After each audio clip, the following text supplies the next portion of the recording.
Hello, my name is Marcus. I'm the compiler of a collection of therapy quotes entitled 1001 Windmills of the Mind, a collection of advanced self-help quotes taken from what's often called the psychodynamic or the psychoanalytic perspective, which long ago, as I understand, was referred to by some as philosophical medicine or narrative medicine, helping one to see if they can now try to know what the person couldn't originally during childhood trauma. The child can't know it. The theory is if we can now kind of piece it together, create like a basket, build the ego, use theories and constructs and ideas, hypotheses, just see if we can try to create some story medicine, narrative medicine, just find out the truth kind of thing. That seems to function as a kind of a psychological container in our mind, so that it can hold an egg. And in the egg is the firebird. And when the firebird flies up, now we're feeling and getting back our feelings and feeling what we couldn't have felt. So the child couldn't know what happened to him, and he couldn't feel what happened to him. That's the trauma. He couldn't process it, assimilate it, recognize it. It's all frazzled up. Okay, the scarecrow image in Wizard of Oz, that's the unthought known. It's known, but he can't think it. The person can't think it because there's no brain like that. The feelings, very well, the heart, right? You can't love and trust and affection. You're terrorized like that. It's a Tin Man. And the two being like that means the person's going to feel kind of disembodied, like the cowardly lion one. And things are kind of fragmented like that. So that's psychic pain like that. We're not aligned. So authority is like part of the system. We're trying to line up the three. Okay? Tin Man, Scarecrow, and Lion. Try to line it up, meaning getting mind, body, heart, get in sync again, lined up again. And they can relate to each other, communicate with each other, kind of thing. So that's my sort of current understanding of the whole therapy attitude from the so-called psychoanalytic. That fancy term just means, it takes basic some assumptions that in childhood we create a model based on interaction with the mother, and as the endopsychic structure, internal working model, and intrapsychic structure, template, schemata, blueprint. It's got to set in like that, and that's how the baby's going to go through life with. He's going to see everything through that. He'll see his days through that one yesterday that he created. Now, if that yesterday he created is based on a traumatic relationship with the mother, he's distorting reality to fit the lens like that.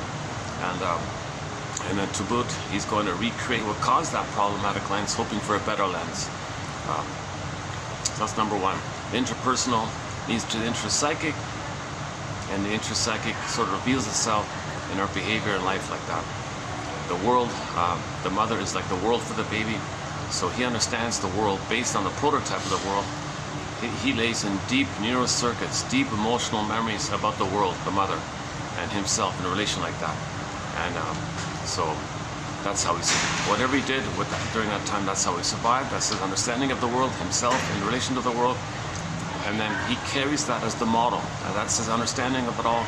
So if it's problematic like that, you see, he's going to keep on twisting the present to fit that. Self-fulfilling prophecy, that's his understanding of the world. If there's something better, if the world isn't so hurtful like the mother was, meaning not everybody's, going to use the person like the mother used them, for example. Some mothers actually use the baby called childhood parentification, partnerification. Some mothers, they didn't get their needs met, so they think maybe the baby can meet their needs. That's pretty intense for the baby. Some others have so much pain with their trauma that what they do in their repetition compulsion is replay what happened to them. So they might actually try to know what happened to them to get their story. So to get their story, in an attempt to get their story, they're going to recreate what happened to them. So they're going to shame their own baby, because they'll think the baby's going to play the role of them. The mother plays the shaming mother, and they replay the thing. So the mother shames the baby in an attempt for her to know that her mother had shamed her. Now, if she doesn't know, she doesn't remember, she just keeps on repeating it. So she's going to shame the baby in an attempt for her to know that her mother had shamed her, but she doesn't remember. So we don't remember, so we act out and then you observe it, put words to it, story to it, then you stop repeating. That's the famous essay, memory, repeating, and working through. So that's sort of the second kind of premise here. That we don't remember, so we repeat in an attempt to remember. Some people emphasize, well, we repeat, hoping for a magical, better outcome for the past, because that part of the brain doesn't know time, so all time's not time. So if you repeat it, you might get a better outcome. But there is time, so it doesn't make sense. But the positive intention of repetition compulsion is to undo the trauma, get a better outcome, having love, get the needs met from the mother, try to wrench it or protest or plead or placate or cajole, try to find some way to get a good relationship with the mother so she loves the baby, so the baby can progress in his development. If the baby's traumatized, he can't progress in his development, famously known as arrested development, stunted development, developmental arrest, and he's kind of fixated at that point where he can't go forward in his development, because in order for the child to go forward in his development, he needs to feel safe with the mother. If he's terrorized of his mother, that's all he's dealing with, this survival, this battle with the mother. It's life and death for the baby, so it's like a primus, so it's all like survival like that. He can't relax and love, because the theory, part 3, the theory is if the child is safe with the mother, then he can differentiate out of the two being one that's originally there. If he feels safe, he can hatch out of the psychological egg that's there for the first 4 to 5 months after birth. That's called differentiation. He gets a sense of self that kind of sets in as distinct and different from the mother out of the oneness like that. Doesn't get that safety to do so. He's stuck in that mesh, in the tarpon of a negative symbiosis. And if the trauma is very severe, he might make the Faustian deal, where he says, all right, mother, you rejected my soul, I'll make the deal. I'll be just like you and I'll reject my soul. He sells his soul to have the power of the mother. So he wants the power of the mother. Again, no time in that brain, so he lives forever. That's the Faustian deal, the Faustian pact, as discussed yesterday at this very venue here. Actually, yesterday, I did yesterday's video here. I thought it wasn't too bad, so I thought I'd try here a second time. Yeah, the past few videos haven't been too bad. I thought yesterday was okay. Actually, yesterday, I kind of like yesterday's video. Done in this in the private room over there. Now they're kind of preparing or something. But they said later I might be able to use it, so we'll see how it goes. Yeah, we spent a fair bit of time. We covered a lot of ground. Actually, in the video prior was a good video, and the 5-hour video. Oh my God, we did a 5-hour video, I think 3 videos ago. It was jam-packed with insights. We covered a lot of ground. A lot of ground was covered. A lot of discussion about the Twilight Zone episodes. I feel pretty good that a lot of, I think maybe interesting theories can be available like in one video like that. So I feel pretty good in terms of content. Now my manner of delivery, that's a different story. I have anxiety. I have not been analyzed. I'm not a professor, shrink, midwife, doula, nutritionist, never been a counselor. I only have a BA. I'm the compiler. I'm trying to learn this perspective. So you'll see my anxiety, obviously. So the give back is that, or the focus really is between each person and the quotes. So each video on average 10 quotes. So today we'll be doing everything. Okay, 1, 2, 3, 4, 5, 6, 7, 8, 9, 10, 11, 12, 13, 14, 15.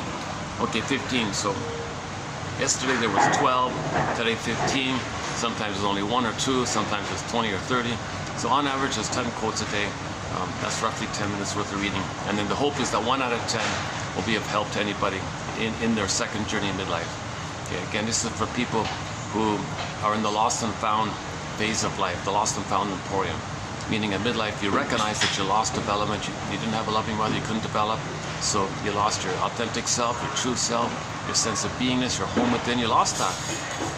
And the gifts and the treasures of how you're unique, which when you would express would be pleasure and meaning in life, and the blue jay or the bluebird of happiness, the pleasant feeling meaning of when you express what's unique about you. So that's another loss. The ability, if the trauma is before 18 months, you don't even have the ability to have gratitude. What a major loss. Oh my God. To live life with the incapacity to love and feel gratitude, affection, kindness, warmth, and tenderness. Oh, what a huge loss. And if there's a mistake, you want to make amends, you can't do that. Now, they're just stuck with jungle slogans, survival slogans, where the baby is fighting with the mother as far as life and death like that. You're stuck with that kind of archaic kind of place.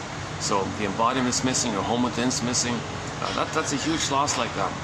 So it comes to one's, with babyhood trauma, another metaphor is the pin goes on the collar, and the feelings in the body go flat, called flat affect. Athymolexia, no feelings for your words, or alexithymia, no words for your feelings. So the beingness can be, in the midst of fairy tale, it could be like a princess, it could be, usually it's like Snow White and Rapunzel and the Maiden King. Okay, so what happened to the beingness? Okay, well, Maiden King morphed into a swan and flew away. Rapunzel got locked in a tower. Snow White was in a coma in a box far away. So it's unavailable to us, right? And the golden ball goes down the well. Okay, and Joy and Sadness, Inside Out 2 got zooped away. Miss Cora in the field gets pulled down. So our beingness is repressed, wounded, far away. We don't have access to it. So that's to approximate that our beingness and our feelings are unavailable to us. So we exiled it for safekeeping like that. But it's lost like that. Hold on a second.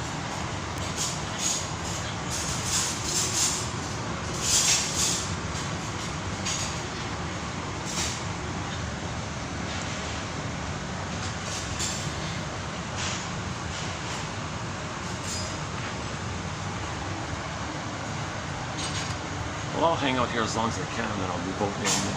Okay, let's try this. Let's make myself comfortable. Jeez, yeah.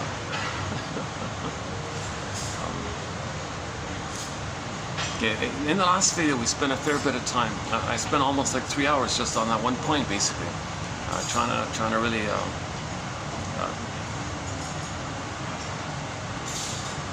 discuss how myths and fairy tales describe psychological trauma.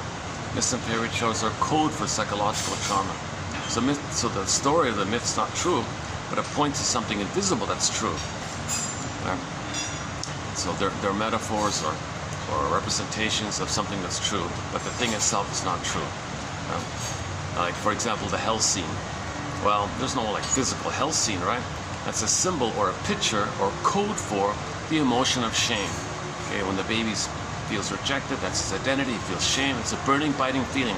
So it's a burning, biting feeling. Okay, so they create, let's design some kind of scene like that. Burning, fiery, the fire, okay, right? So that's the hell scene. So when you're facing shame, it's you feel like you're in hell like that when you're facing shame. Or the baby, breastfeeding for the baby is heaven or hell. If mother's there, okay, he's in heaven, he's in paradise. Mother's misattuned, malattuned, not around, unavailable, oh cunning tale, gaslighting the baby, double binding the baby, using the baby in her fight with her mother, trying to know what happened to her, so she shames her baby in her attempt to find out what happened to her. Or she fights with the mother and fights with the baby, thinking the baby's the mother. Or she parentifies the baby, wants the baby to take care of her. Okay, so this is all hell for the baby. Jesus Christ, right? So it's heaven or hell like that. So the emotional link to the rejection of identity is shame. So he's in shame when the mother's using him, misattuned, not communicating, no rapport, or maybe resents it, or whatever's going on. It's called the oh cunning tale. So the baby had a great hope for mother's connection. It fell, you heard no noise. The wreckage was within, oh cunning tale that let no witness in.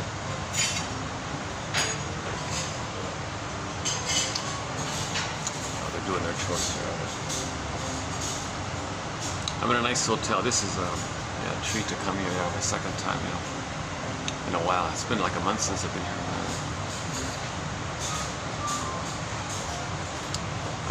These chairs aren't too comfortable, are they? They don't really have a... Hold on a sec. Let me do something with the chair here. Let me get one of these things. All right.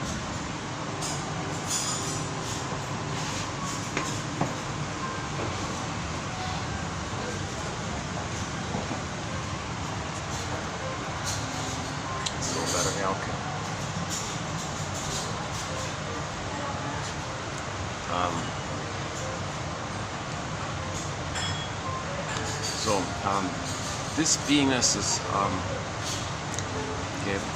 so we're all born with a beingness, obviously. So this is sometimes referred to as this beingness, like the moon, the resting beingness, like at night beingness. Okay, they call it the yin, and in the yin yang symbol, you got the beingness, the dark side, like the moon, like that, and the white part of the symbol, the yin yang symbol or the Tai Chi symbol, that's the bright, the white side. That's like the act of the doing. So Lou Graham calls it the midnight blue for the beingness and the act of doing, like that. The feminine element, the feminine principle, this beingness, this resting, receptivity, the beingness, like that. It's a calm at present, like that. That's called the beingness. So the baby has a beingness. It's at home within. It's like a hum within, they said. And you're in your body like that. You're connected to your body like that. That's your ontological self, your feeling self, your emotional self, your psychological self, your existential self, even like your authentic self. And from there, you know, the Great Spirit makes everyone unique. So when you're in touch with that uniqueness about you, and you express that uniqueness about you, everyone's better off like that. And when you have your beingness, you walk into a room, everyone feels calm. There's a calm feeling for everybody. Everyone feels better. That's why Riley got the scholarship. She got the beingness back, and the coach said, we got to have her on the team. When she's on the team, everyone's calm and they think more clearly. They can be better players like that. Now this beingness is a given. We have it. But then if there's attachment trauma, relational trauma, interpersonal trauma, betrayal trauma, you see, what happens is the beingness, it either, now we get into metaphor, what happens to the beingness? Okay, so you create a character, let's call it, let's say Echo, and Echo turns to a statue. Look at that, eh? Velveteen Rabbit turns to a stuffed rabbit story, right? Doesn't feel real, doesn't feel alive. So we feel numb, we don't feel real, we don't feel alive. So your beingness your feelings can't flow, so it's wooden, or it's like straw, or you know, or it's in a deep coma like Snow White, or it's locked away, or you know, or sometimes there's a real desire to protect the beingness. So if the trauma is very severe, the psyche morphs, so that the fairy tale morphs the image, because primary imitation thinks in morph and shapeshift, and this turns to that. So the beingness, the princess, turns to a swan and flies away, like really trying to get away kind of thing. That's a severe trauma like that. And petrification, and okay, so it's kind of lost like that. Go I know not whither, and bring back I know not what. Across the 10th times 7 ocean, across the 17th planet, down 29. It means we don't know where it is, just kind of lost like that. I got the ads here. I gotta confess, I'm kind of relieved that they had to remove all the LGB propaganda ads to put in for the Christmas ads. For the first time, I felt like a relief from that. There was some really intense, high def, really crude. I don't even want to describe it, to tell you the truth. There's some kind of psychological trick going on. They want to deeply impress these burning images and think maybe the body will respond to it. I'm guessing it's like an experiment like that to see if they can do that.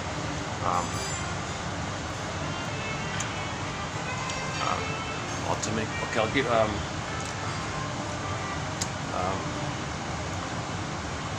Yeah, I don't want to get into that, but there's some really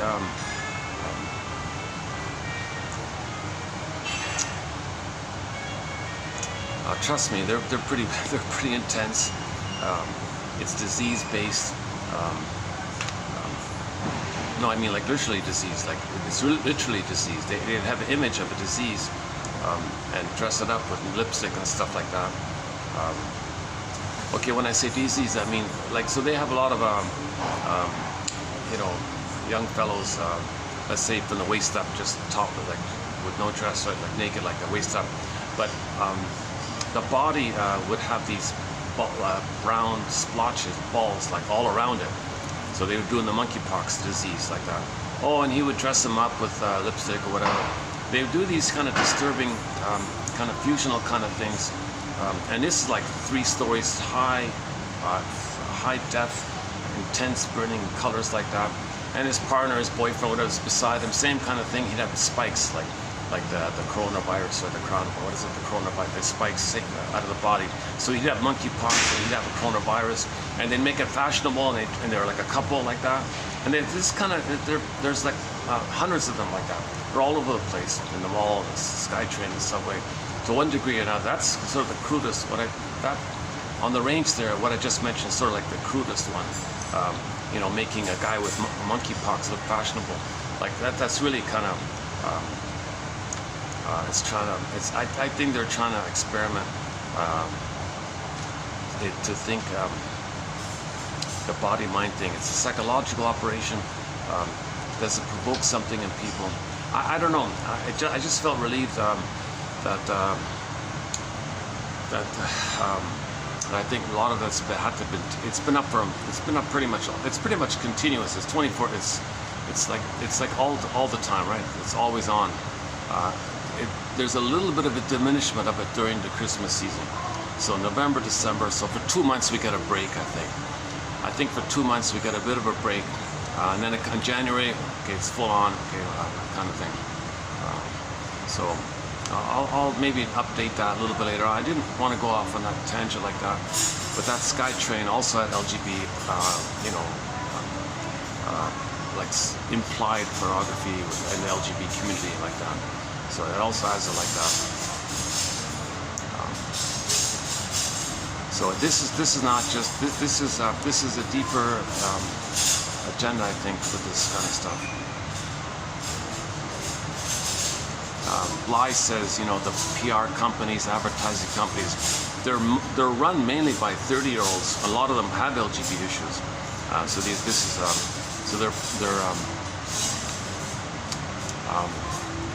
They're trying to maybe. There's different theories about it. So let's not go that way. Like some people might say their innocence was destroyed, so they want to destroy other people's innocence. I mention that because that's a quote coming up about the innocence. Okay, coming up, there's one here by the innocence one. We'll get there, yeah. Okay, enough of that.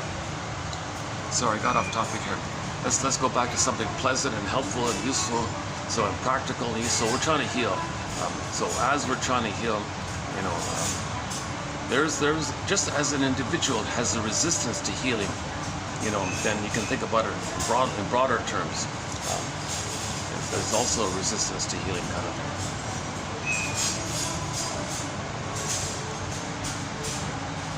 So the working hypothesis that 10,000 years ago we traumatized ourselves accidentally due to the mismanagement of our discoveries, and we became homo traumicus, and we've been in a traumatized state for the past 10,000 years, and creating on the outside a reflection of our inner trauma.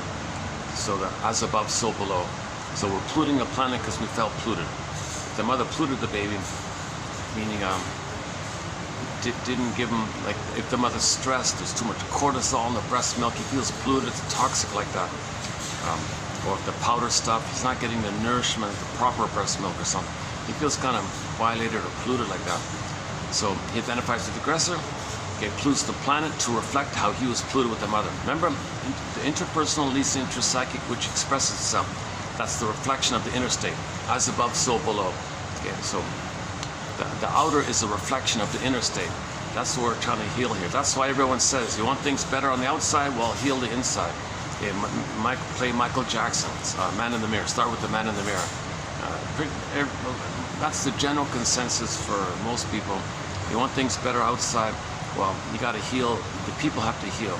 If we're homo neuroticus, if there's neurosis on the planet, well, each person's got to face their kind of dysfunctional state or something. If the more individuals heal, then the outer will reflect it. If we're wounded, then the outer will reflect our inner state. So we're polluting because we felt polluted. So mothers plundered the baby's soul, short-sold the baby's soul, took the baby's embodiment, that's like his home, robbed his home. She was a robber baron, robbed his home, gave him poverty. She was a short seller, she got a benefit by that. Okay, baby identifies with the aggressor. The top 20% of the most traumatized ones, they see land, well, they steal that land as a reflection that mother took their land away. So they take other people's land as a reflection that mother took their land away, kind of thing. Okay, if 20% are giving 80% poverty, well, the 20% feel emotional poverty, so they create poverty physically as a reflection of the inner state. So you okay, like destroying the food, you know, they didn't get the nourishment like that. Oh yeah, the nourishment, the toxic. So we pollute the food and pollute the soil. So the planet's like us. Okay, so we treat the planet the way the mother treated us. Hocus pocus, the planet's now the mother, whom we're angry at. So now we shamed the planet and we're angry at the planet. That's what mother did to us. Mother shamed us, and then we were angry and flip-flop. That's an old topic. It's a 7.5 hour video about the as above, so below. Interesting theory. I'm working on it. It's a work in progress. I did it about a year ago, 2725, part 3 of 3. It needs a huge update. It's called the 48 Symptoms of Homo Economicus. And it's a negative loop, you see. It's a negative loop, right? Like when 80% are in poverty, they got to hand over the resources. Well, that's what the baby did. He was given emotional poverty. Mother robbed him like that. So the baby had to kind of hand over his soul to the mother. And she had a greedy, voracious appetite from the baby's perspective. We're dealing with the images now. See, the baby ended up feeling like a hungry wolf. That's the image. The mother's like that, so that's what you're feeding.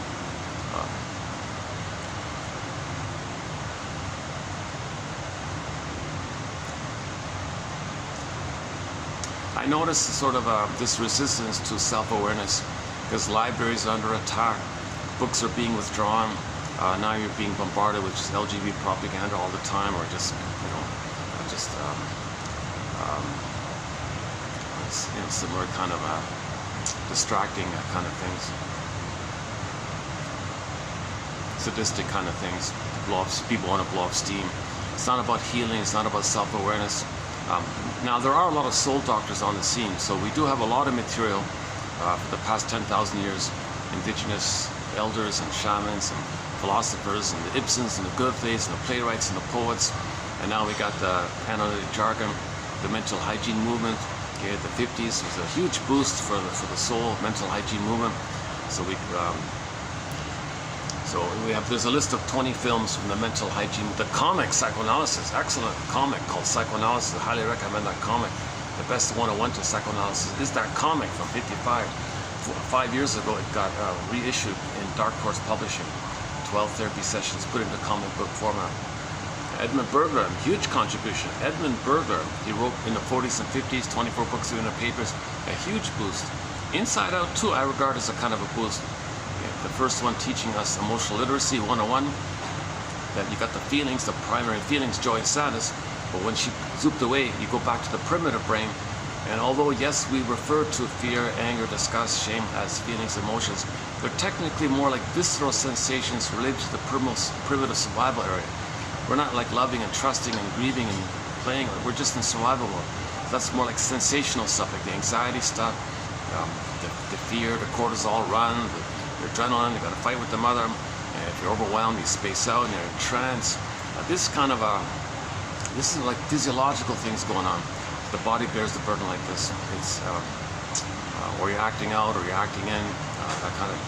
But we're mainly meant to come from the middle brain, the feeling brain, the sense of self brain, the embodiment one. And there's the pleasant feelings, the blue jay, capacity to mourn.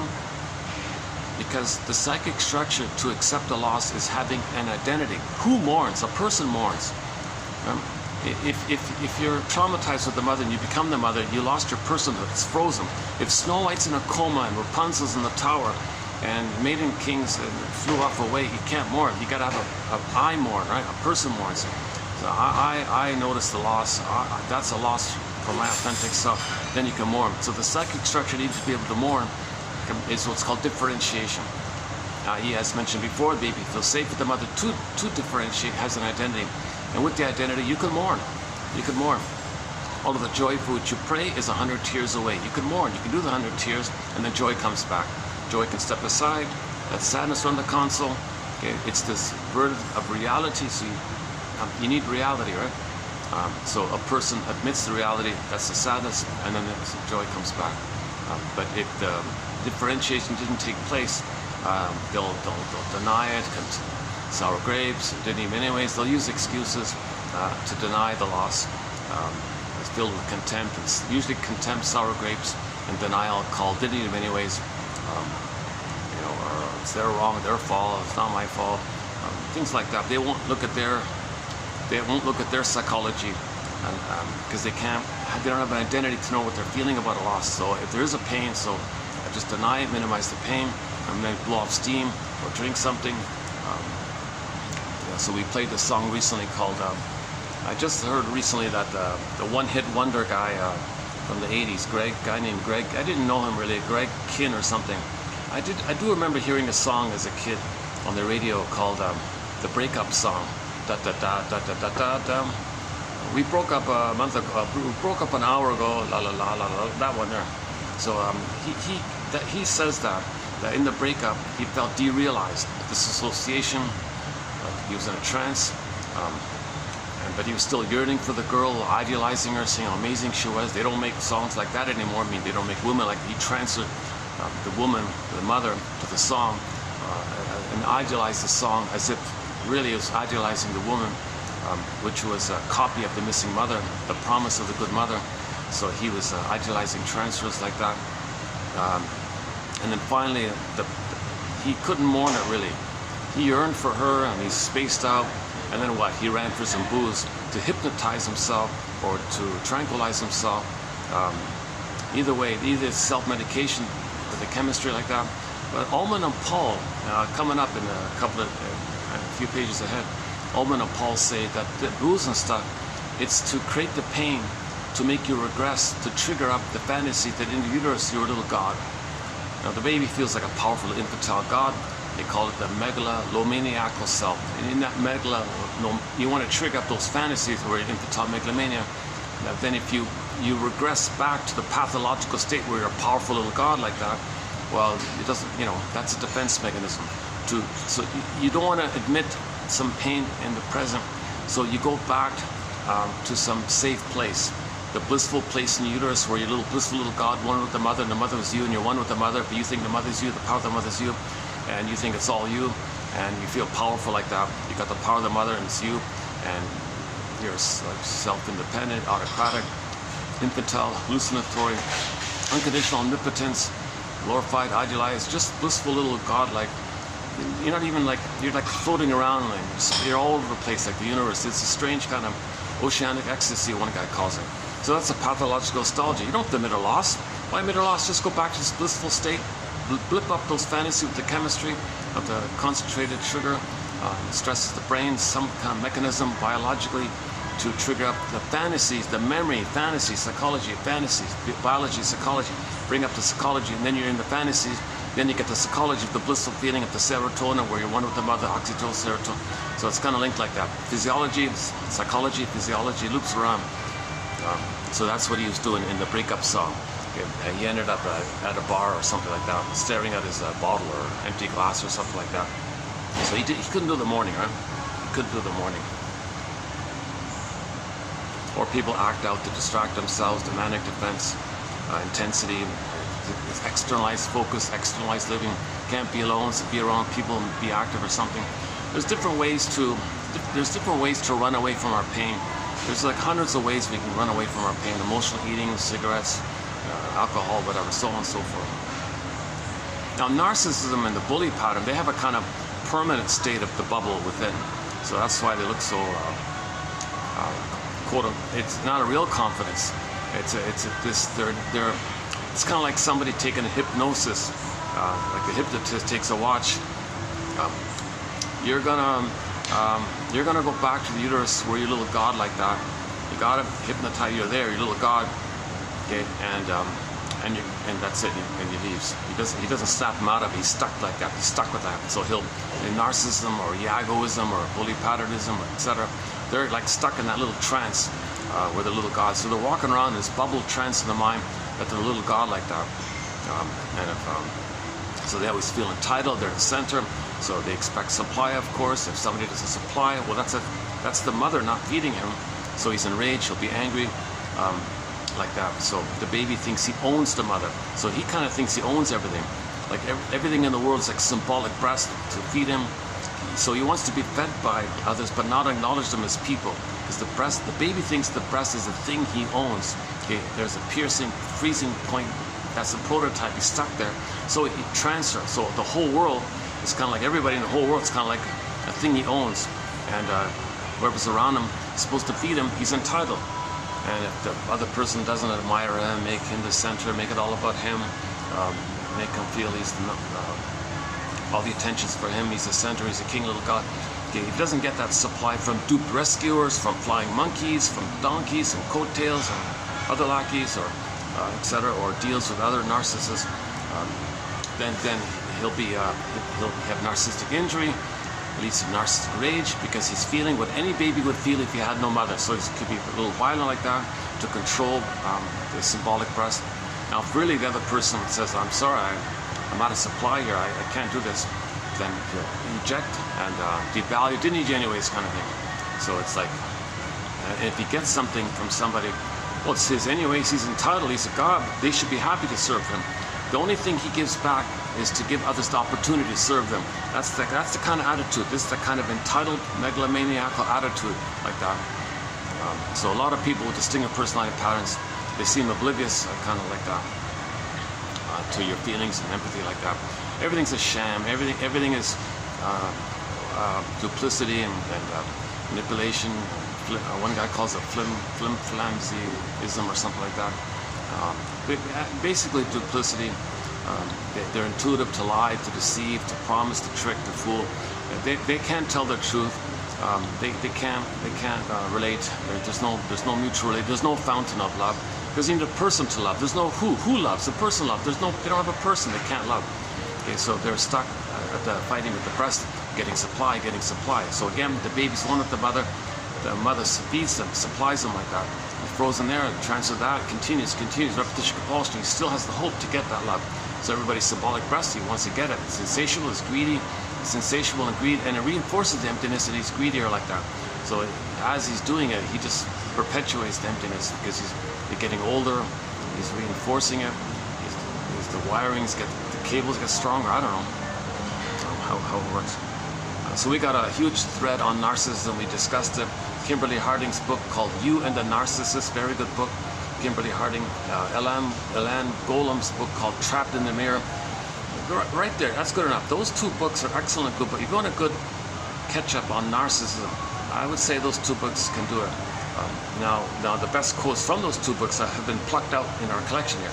That's the beauty of 1001 Windmills of the Mind. We're plucking out the best quotes, I think the clearest, most helpful, most user-friendly, most sparkling, clear, informative quotes from hundreds, thousands of authors maybe by now. A couple thousand maybe. I haven't done the count, but I'm scamming wherever I can, reading abstracts and any sample pages, any free articles, or old books I can find, or whatever I can find from the analytic area. If it's clear and helpful, and maybe not too long, not too short, relevant, on topic, might give it a little aha like that, some little recognition, or it might be good enough to serve as a prompt to free associate with, something in that kind of area. If it meets Grice's criteria of relevance, manner, quality, quantity, it'll probably be in our collection here. So we got quotes from Karen Horney, the great Karen Horney, Edmund Bergler, James F. Masterson, people like the classics like Melanie Klein, Margaret Mahler, William Fairbairn, and a lot of lesser known names that are excellent, like Grotstein, excellent author, James Grotstein, Thomas Ogden, Rinsley, Guntrip, Solani, and Althea Horner, and it just keeps going. We did 26 videos on Arthur Janoff, 2745 to 70, 26 videos on the work of Arthur Janoff. Yesterday and today we're doing Robert Bly and Miriam Woodman. So actually today it's mainly just Woodman actually. So yeah, about the Maiden King story. I feel like I'm a little scrambled here today. I feel like okay, so let's just stay here. Yeah, okay. Yeah, that's why I kind of came here. I noticed yesterday that late in the afternoon, it was that little zone between things, right? Yeah, maybe if this is usually I came here, it's always like booked with activities. But yesterday and today I got a little bit lucky. I think I could use the nice atmosphere once in a while. I've been doing these in malls and noisy places, a lot of interruptions, and hotel lobbies and things. So it's really a treat to be able to do a place like this.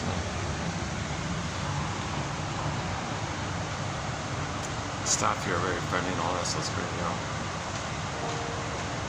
If guests pour in, I'll go to the private room. Okay.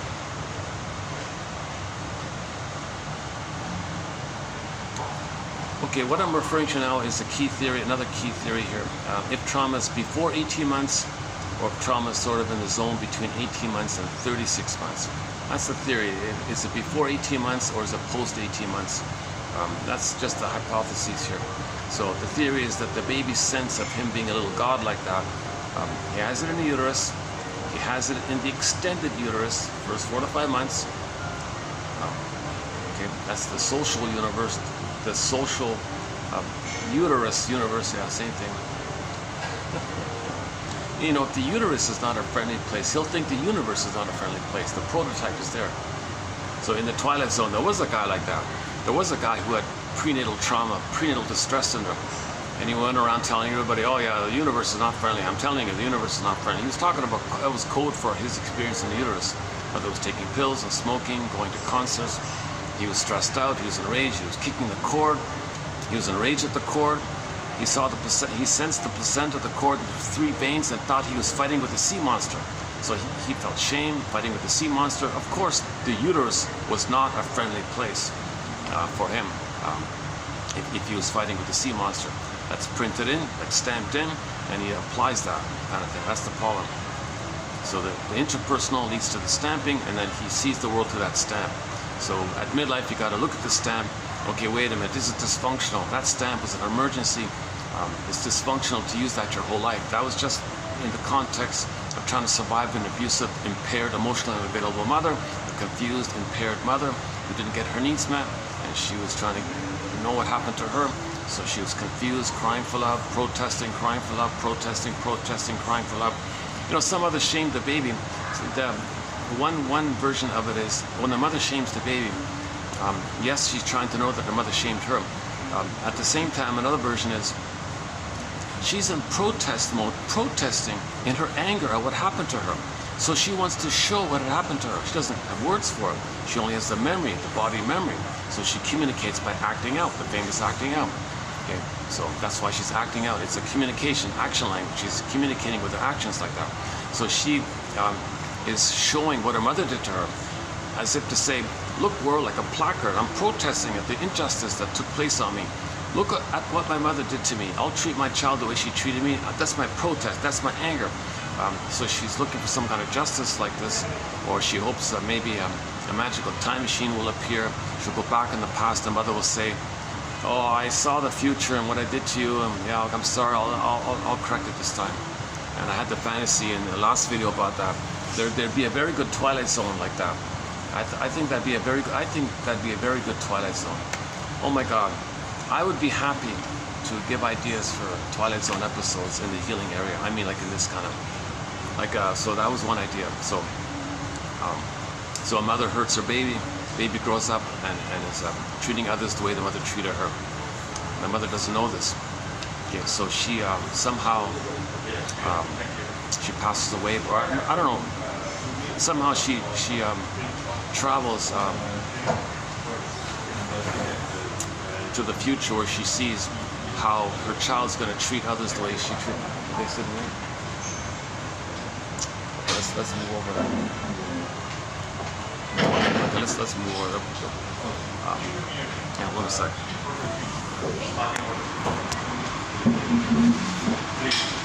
Hi there, yeah, good to see you. Yeah, I'm good. Very good? Yeah. Okay, enjoy this. I'm gonna move over there, yeah. For sure. Please. Thanks a lot, yeah.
How's the lighting here?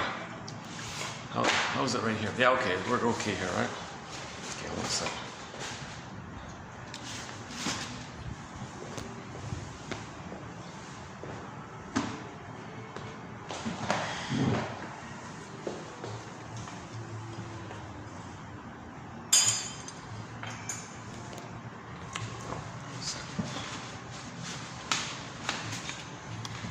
Oh, it's nice here. Yeah, it's good here. Okay, that's great. Expensive place. It's a real treat to come here. Got lots of AC here. It's great, nice and cool too. Yeah, good.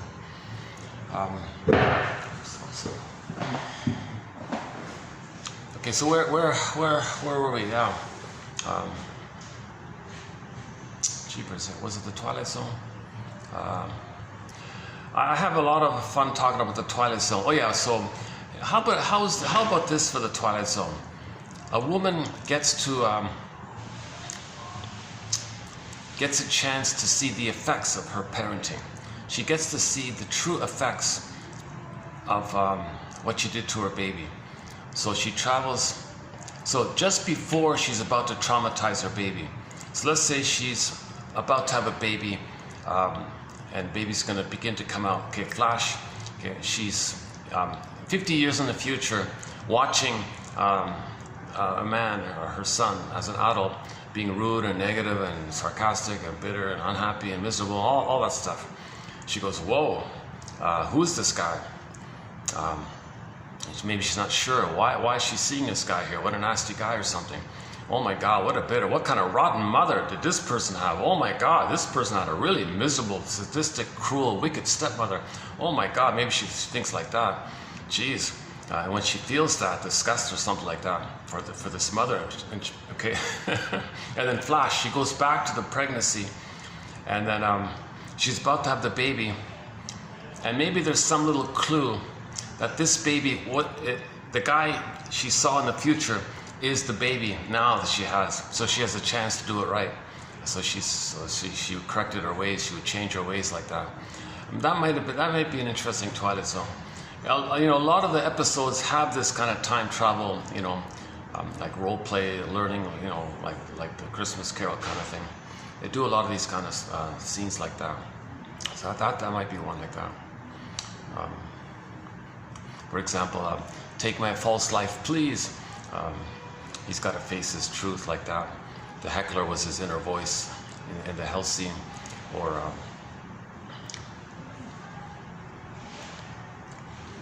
one life furnished in poverty, emotional poverty. He gets to see how he makes that he's the master of his own fate.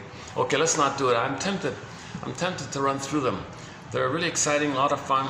You know, yesterday I covered two of the most difficult Twilight Zone episodes that I've seen so far. Two of the most emotional ones. The one called The Shades of Guilt, about prejudice and implicit, how people grew up with the kind of conditioning of the prejudiced mind. So the Twilight Zone was to teach him about this. It was about empathy. So he had to walk a mile in another man's skin, not just shoes. He was in the other guy's body, or his body morphed to the other guy's body. So he had to live like him for a while. Okay, that's a huge topic. It's called Shades of Guilt. So I discussed it yesterday. And the other emotional one is with the figurine one, the domestic issue. So that's another topic there, but the little Doberman Pinscher one. Yeah, it takes me a minimum 30 minutes to run through each of those. So that's like an hour to run through those two. So I covered it in the last video here in this very spot. Yeah. I feel the most enthusiastic, the most energized when I'm talking about those Twilight Zone episodes. Very good episodes. My favorites so far are still Wong's Lost and Found Emporium, okay, and a lot of good ones. To See the Invisible Man, and those ones just mentioned. Take My False Life, Please. Cat and Mouse is a little bit interesting, about the Don Juan syndrome. They have some fluffy comedy ones like But Can She Type, about the secretary. They have some funny ones, some serious ones. But in each Twilight Zone episode is a self-contained play. Like it's a short story. They call it speculative fiction, fantasy fiction. And it's all kind of in the area of trying to make you aware of yourself. It's meant to be a little bit in that self-reflective mode. It's meant to make you think and question. Like that one with the racism. I got thousands of comments on YouTube, that one there. Oh, there's Inside Out. Hey, look at that. Hold on. Hey, it's still on there. Inside Out 2 on the SkyTrain. The ad is still there. Well, that's great. The film of the year, Inside Out 2. There it is right there. 2840 for a discussion of that film. The film of the year for 2024, Inside Out 2. Back in mid-June of 2024. We did a 3-hour video discussing that film. That's been a major topic for the past 6 months, Inside Out 2. Excellent film, yeah.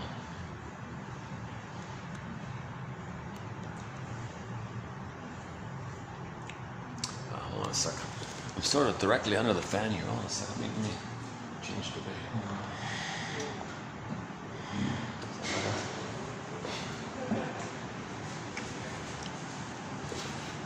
How are we doing here?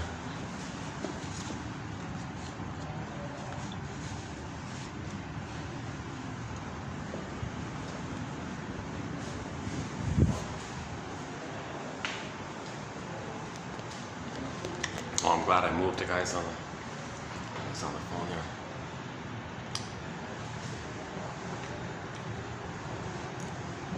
Oh, he's pretty loud. I can hear him from here, yeah. That's good that I moved, yeah, okay. Okay, so back to the basic premise here. The beingness is frozen, lost like that. Wait, 18 months. So if this pin in the collar, person goes numb, okay, beingness flies away, so the person feels numb. Now what? Like, geez, we live to the extent that we feel. We live to the extent that we feel a body. Like, enjoying sadness are there. You don't have that.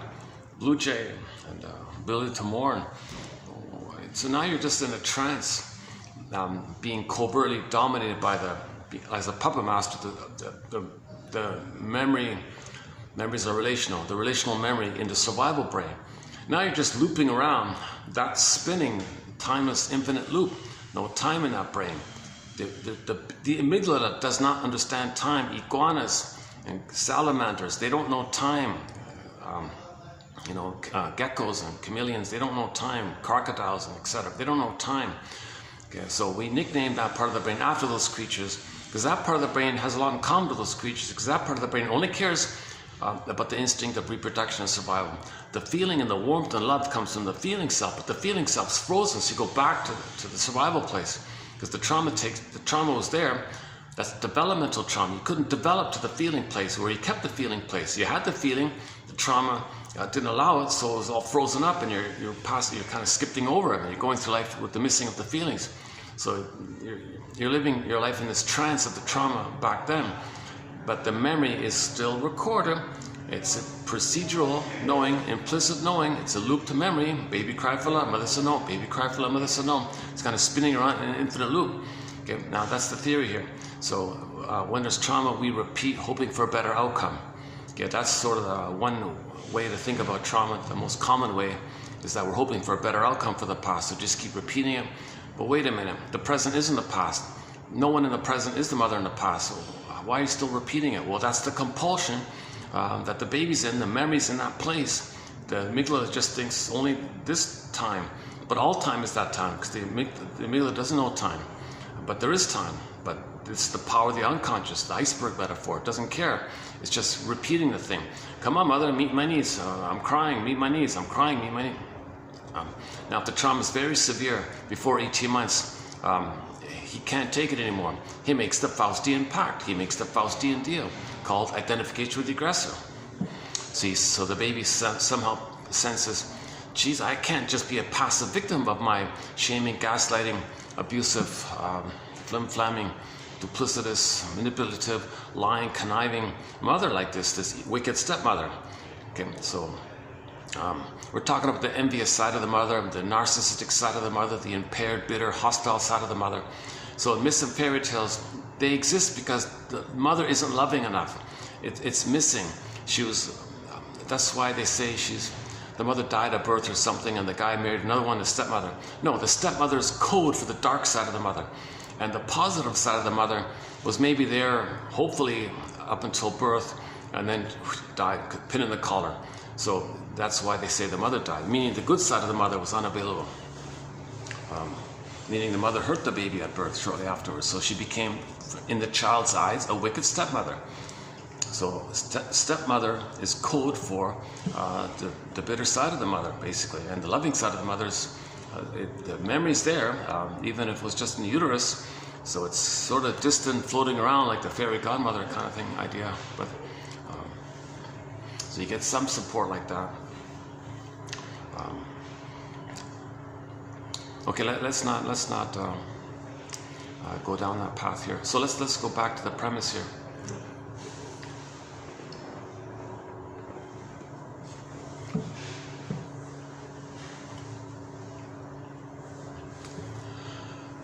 Where are we here?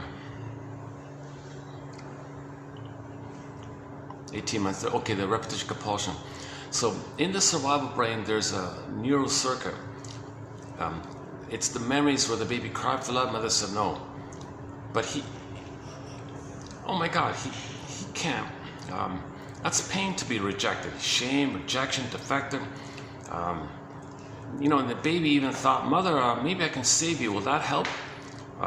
Because the mother said, because what the mothers do is they want supply from the baby. The mother uses the baby to mirror her. Oh, mother, you want me to forget about my development, mirror you? Fine.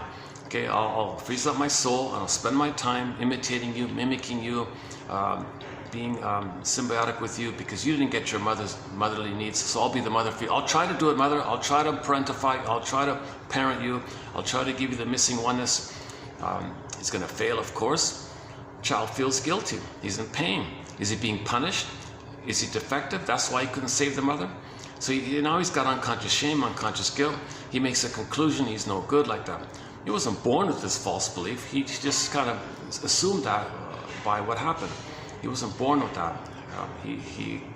To make sense of the situation, he thought like that. And to survive, he denies the mother's hurting him and hallucinates a goddess, a famous splitting mechanism. Yeah, we did this yesterday. Yeah, so go yesterday's video about the splitting mechanism. We spent a lot of time about it. I gave a 3-hour introduction. Oh, that's one of my longest sort of introductory kind of videos. So that wasn't bad. So let's not redo it all here.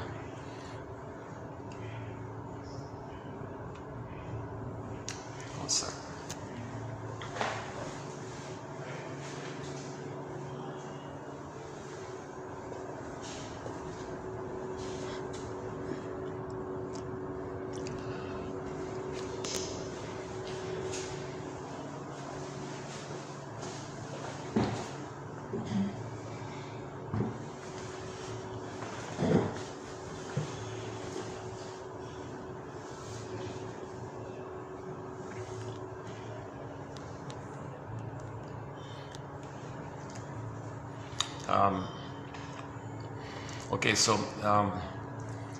So the famous triune brain. Our brain has 3 parts.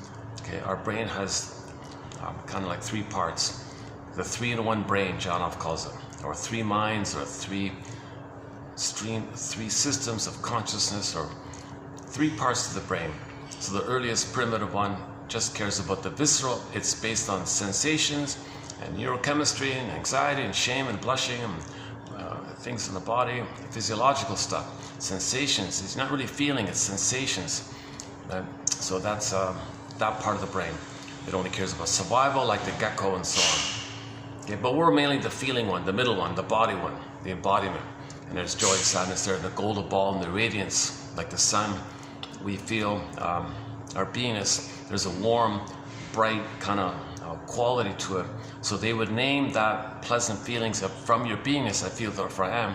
That feeling part, they would name it like in fairy tales. It's the golden ball because it resembles the warmth and the glow of your beingness. So they would nickname it the golden ball. Okay, inside out too, simply joy and sadness. They're primary feelings. So those primary feelings are related to your beingness. So you can feel pleasant. So joy runs the console usually. Sadness can be there for a while, and there's affection and tenderness and the whole range of the quote-unquote human side of being human. When you have your beingness, you're naturally with empathy, you're naturally ethical and moral. That's the natural state. Warm, calm temperament. Your reasoning is reasonable. You have the adult ego. So the reasonable adult ego we'll recognize is, well, we're all the same family, we're all traumatized.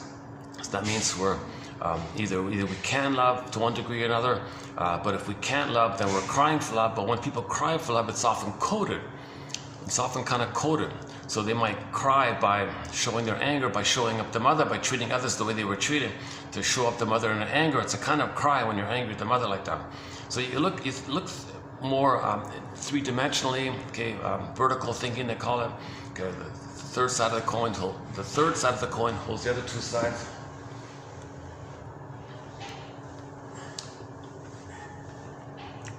I got a very late, truth is I got a very late start today. I spent all day, to tell you the truth, fussing around with, I suddenly got bombarded with like viruses entering my phone and all this, and things shut down, and I had to figure out how to reboot the thing and reset the thing, but I couldn't get it on. There's find another way to research it.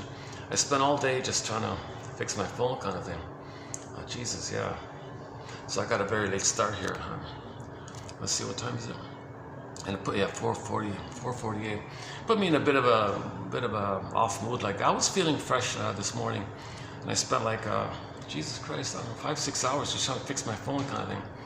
I was just on the verge of going to the tech shop. Can you help me fix the phone? Whatever it was.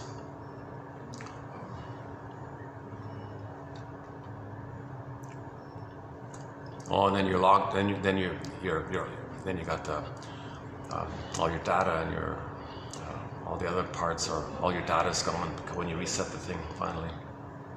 And the resetting thing didn't work. That's the funny thing. I had to keep trying again and again to reset the thing. For some strange reason it wouldn't work, and I kind of gave up. And then I tried it one last time. Oh, this time it reset it for some strange reason. So I don't know what it was. My phone picked up some kind of really bad virus that destroys your phone like that. Jesus Christ.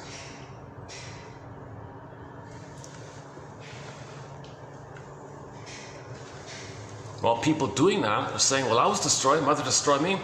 You're using your phone, well, I'll destroy your phone as a reflection that mother destroyed me. So as above, so below. If people are sending out malicious programs like that, they're saying that my mother was malicious. She damaged me. So it's a communication. So even that person is crying for love. They're crying for love by telling you how angry or what happened to them. So they demonstrate it as like a code like that. So now you're kind of curious. Now you get into Pavlov's dog, their upcoming song called Wanderlust. Now we got to wonder about stuff. Like why are you wasting your time fighting with your mother? Well, I can't forgive her because I'd be denying my real feelings with her. I can't just forget it. Well, wait a minute. If you're imitating her, you're not admitting that she didn't love you. You're whitewashing her lovelessness. You're loyal to her, and you're whitewashing her lovelessness because you still have some kind of hope that she'll change, that you'll get mother's love. So you're denying the reality here. Oh my God. Okay, so when people are negative or like that, they're actually protecting the mother. Dysfunction means you're protecting the mother. You're covering up for her. Okay? In the healing journey, you gotta say directly, bluntly. Okay, you gotta call in healing. Baba Yaga you gotta call a spade in healing. You're not gonna heal if you lie. So in healing, you gotta finally admit. Okay, you get the story with the mother. She was impaired. She was in pain. She was repeating. She had a hope. Okay, she was confused. Crying for love, can't love. So Bruce Springsteen, Independence Day, Toronto, the intro there, Rosanna Deerchild, get your story. Once you get the story, that's called honoring. So at first you got to honor, meaning getting the truth, the psychological story. Find out your parents' personality, their earliest memories, the type of humor, maybe the birth order, the family order, were they scapegoated, what role do they play, their environment. Get their story like that. Then you conclude, oh, I get it. She couldn't love. I wasn't loved by my mother. She couldn't love. She was impaired. So, quote, why didn't my mother love me? Okay, so when you get to that kind of place where you realize, oh my God, I can't believe it. My mother didn't. Oh my God, like that's a tough one. That's a tough one. But ironically, that's honoring. That's the truth. Then you're free. Because if you're free, then why are you still trying to save her? And who are you saving? You're saving shadow voices from a person from another era. You're not even saving that person. You're dealing with the voices. That's the memories the fantasies that live on forever, but the actual person is decades gone from another era. And you're fighting with these memories, these memories in your mind, these constructs. So that doesn't make sense. And so when you lay the ghost to, like, so you, okay, so enter the construct. So Alan Golem that has a pretty handy way of doing it. In trauma, we create frozen child construct, freezing parent construct. Now the adult mind is missing because the beingness is missing. Okay, so since your beingness is missing and your adult ego state is missing, okay, that's trauma to operate from frozen child, freezing parent. So if the trauma is before 18 months, they mainly make the Faustian pact, the Faustian deal, they become the freezing parent. Okay, so the deal is they get the power as mother, but they got to sell their soul. But they get the power of the mother. So I want the power of the mother, I want to feel powerful like the mother, Faustian deal, I gave all this power. And you live forever, all this power like that. But the price, you got to shame your soul the way the mother shamed your soul. Okay, whoa, that's the Faustian deal. So that's too painful to keep shaming your soul. So but you are shaming your soul. That's the Faustian deal. You sell your soul. So then what happens is, in conjunction, repetition, compulsion, they look for proxies to represent them whom they're going to shame. Hey, proxy, you play me as a baby crying for love. I play the shaming mother who shame me. You play me. I play the mother, so I shame you because you're me and I'm the mother. Flip flop. I'm angry at my mother. So after as I'm shaming you because you're me and I'm the mother, I think you're the mother hurting me. Now I'm angry with my mother. Now you play my mother. So he's in this battle like this. They're in this battle like this. So he's selling his own soul. He's selling the other person. He's attacking the other person's soul and hating them. So he's the puppet master that's taking over, because there's no adult mind, there's no beingness, right? So you got two puppet masters, the freezing parent, frozen child. If the child is before 18 months, they tend to be dominated by the freezing parent one. So the negative, so anything about the quote-unquote more human side of being human, they got an envious attack. They don't want to see it because that's what happened to them. And that's the deal with the mother. That's the Faustian pact. To be loyal to the mother, to have the mother's power, they got to shame goodness, they got to shame decency, they got to shame feelings and affection and tenderness and goodness. So to see goodness, the Faustian deal is to have a mother, okay, and to have her power, to not be shamed. Okay, you shame yourself, but you find others who are goodness and shame them to distract you of how you're shaming your own goodness again and again. You attack other people's goodness to make you unaware that you're attacking your own goodness. That's the Faustian deal. It's a very disturbed arrangement a baby has to make. Baby's desperate to survive. What does he do? Right? Kind of thing. Okay, so that means the frozen, the memory of the mother being rejecting like that construct takes over the person like a puppet, like the iceberg metaphor, the puppet master like that. Or if the trauma is before 18 months, they tend to hold on to the original childlike state, the frozen child state, and still have the hope to save the mother. They're the clingers and the pleasers and the caretakers, and they still have this kind of relentless hope that maybe if I try harder, maybe I did it wrong. Maybe if I try harder, maybe I'm wrong. I did something wrong, but I can improve. Maybe I can fix this abusive mother. Maybe I can heal her. Maybe I can fix her. So I'll find people that remind me of her. I'll try to save them. That's me still trying to save the mother. Now you're in the frozen child, so you're still in the past trying to save the mother. So the frozen child construct, they're still trying to save the mother in the past by trying to save somebody in the present who reminds them of the mother in the past. So that's dysfunctional because you're still in the past with this hope. Now the frozen child still has this hope. That means he's whitewashing mother's lovelessness. He's whitewashing or protecting the mother, what the mother did, because he still has a hope. Children can't know the truth, so they cover up like that. They say, no, mother's good. Children can't know the truth. Now, in midlife, you update the script, and now you know the truth. Now you get the story. Now you know the truth that the mother didn't love the baby. Then you're free like that. So if the person is, if the frozen child constructs takes over the person, okay, they look around, scan around, into whom can I see my freezing parent construct into? Well, somebody who's kind of negative. Okay, you play the frozen construct. You play the freezing parent construct. I'll see it in you. I'll interact with you, believing that, or maybe they already are kind of narcissistic or bullying, anyways. So they haven't fallen their end, or plus, so it's easy to see their freezing parent went onto them because they demonstrated like that. Okay, then in the back in the past, they're going to try to save that person, thinking they're still trying to save the mother. So they're not hurting the other one; they're trying to save them. It's foolish, it's naive, it's it's a kind of a loss like that. Okay, so he's going to be he's going to live this constant feeling. The mechanism is known as sweet lemons.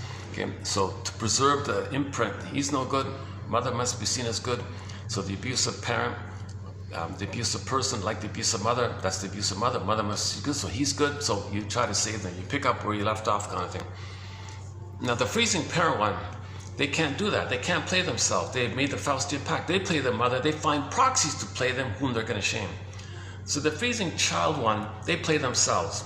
It's wounded, but it's closer to the reality. They're holding to it. It's wounded, it's damaged, it's in pain, but they're trying to still hold on to that kind of thing. Now the stingers, okay, trauma before 18 months, they make the Faustian deal. They will see their innocence onto others and attack them the way the mother attacked them. That's the Faustian deal. They get the power of the mother, identification with the aggressor. So they reject their own soul and other people's soul. So if the stinger marries the clinger, the stinger is thrilled to have somebody to shame, because that one they're shaming is going to be seen as a proxy for their innocence. Okay, their childlike hope like that. So the stinger needs somebody to shame and hate to make them unaware that they're doing it to themselves. So that's a defensive strategy. They need somebody to shame and hate to make them unaware that they're shaming and hating themselves. They are shaming and hating themselves, but the trick is they don't want to be aware of it. So they want to project it onto the clinger. Okay, it's called externalization. So it's called externalized living. They can't face the inner life. Paucity of inner experiences leads to externalized living. Okay, read Karen Horney's chapter called Externalization, chapter 5, Our Inner Conflicts book, all about externalization, and her essay, Paucity of Inner Experiences. So they spend their whole lives just scapegoating, looking for people to stand in for their innocence to attack. So they're always looking out like that. They can't face in. They can't look in. They can't feel within. There's a sarcasm, this whole gaping there. There's no beingness. There's like this chasm, like this deep emptiness like that. They're in a swoon. There's a swoon, and they're around it. They step around it or across it in a swoon. They can't be in it, right? Emily Dickinson says, "Yeah, if you can, no, that's the healing. But you need help for that, I guess, to face that kind of true feeling. So, as a defense against the true feeling of the trauma, you just act like the mother. So they need somebody to shame, to make them unaware that they're shaming themselves.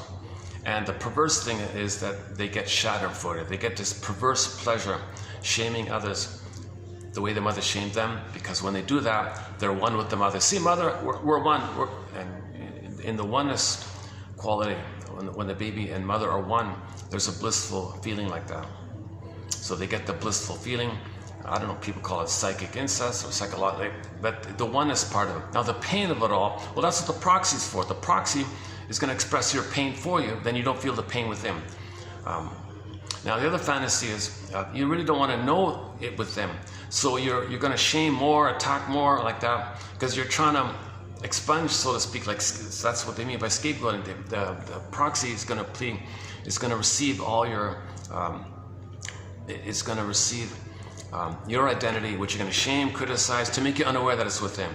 It's very disturbing, and it makes you more empty, so you're more angry. So now you're scapegoating more because you're more empty. The more you hurt others, the more empty you feel.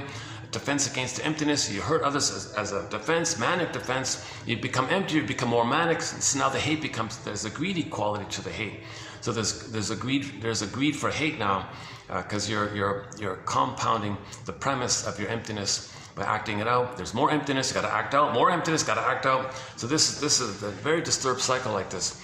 So stingers are just manically looking around. Who can we identify as having anything decent or good about them? Good. That's our original innocence. They'll play us. We'll play the shaming mother, and we'll get the gleeful feeling of being one with the mother. So they become addicted to it. Okay, when they're one with the mother, remember infantile megalomania, they're little kings and gods. They feel all in power, all omnipotent, and they reject the human side of being the Faustian deal. They sell their soul for this. The Faustian deal. They sell their soul for this.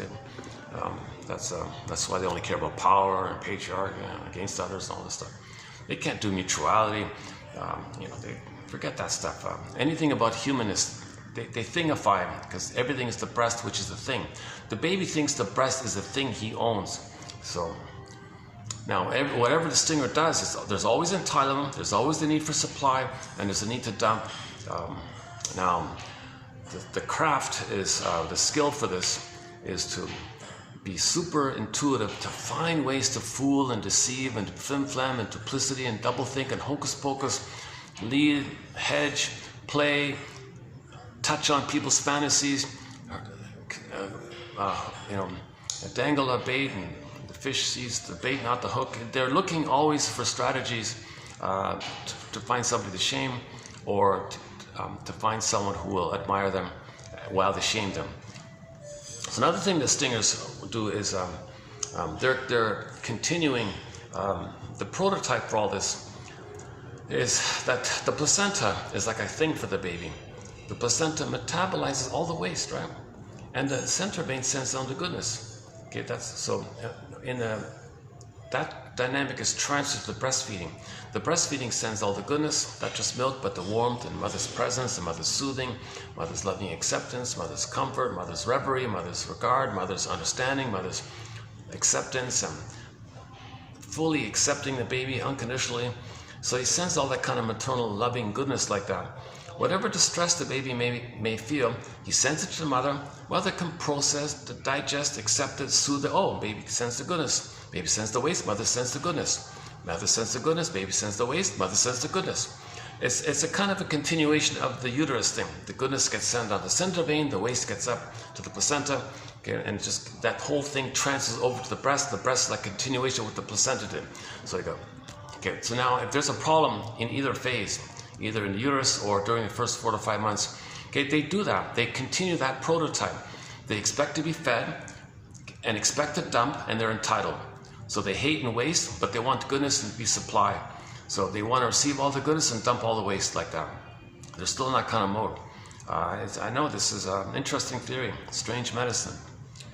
Steve Perry has a song called For the Love of Strange Medicine. So it's kind of like strange quotes like this.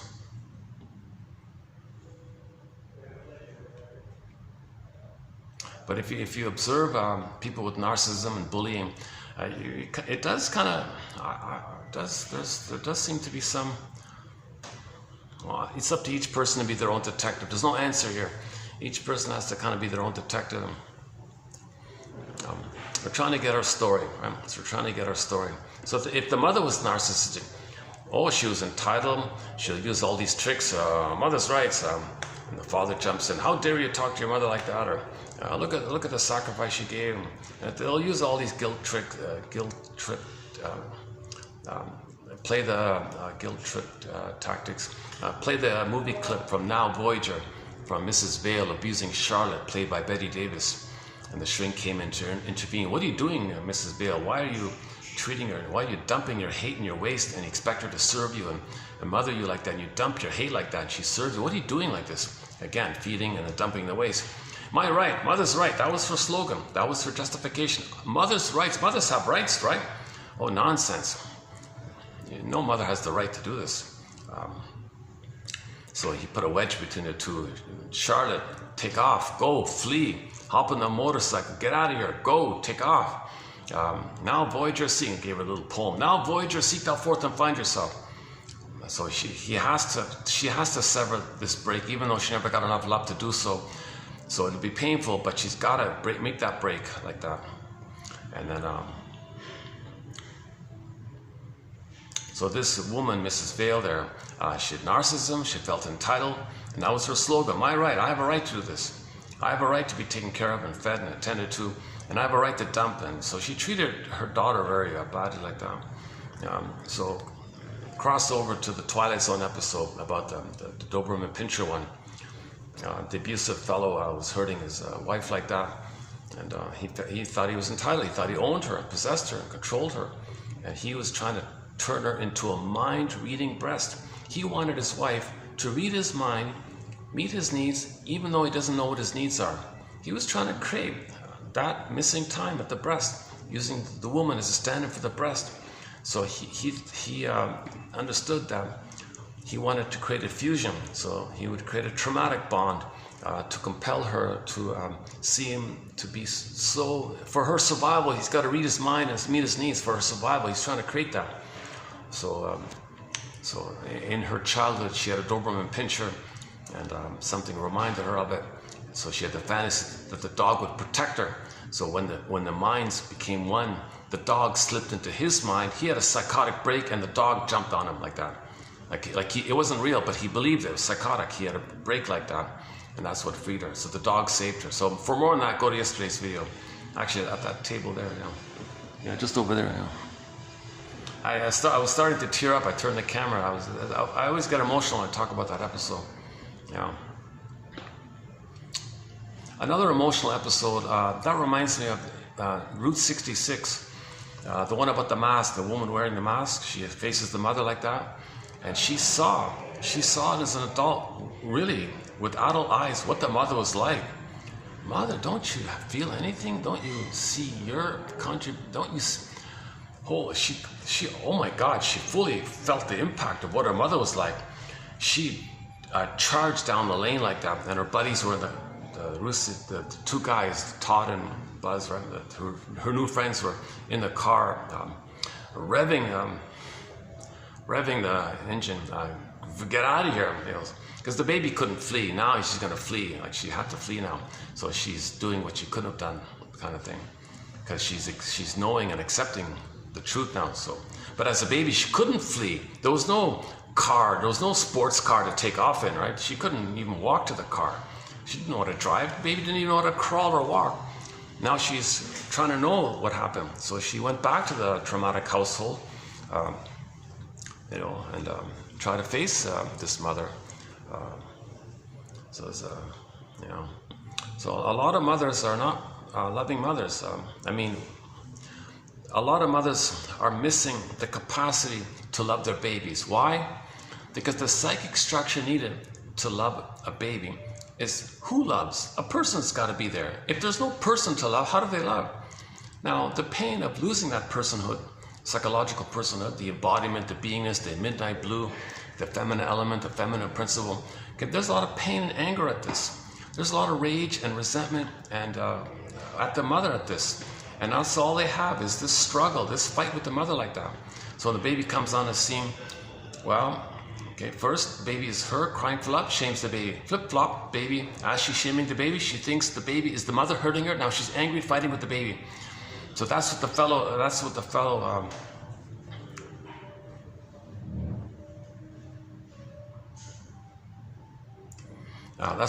was doing. He was trying to, with his anger, trying to convert his wife to the breast.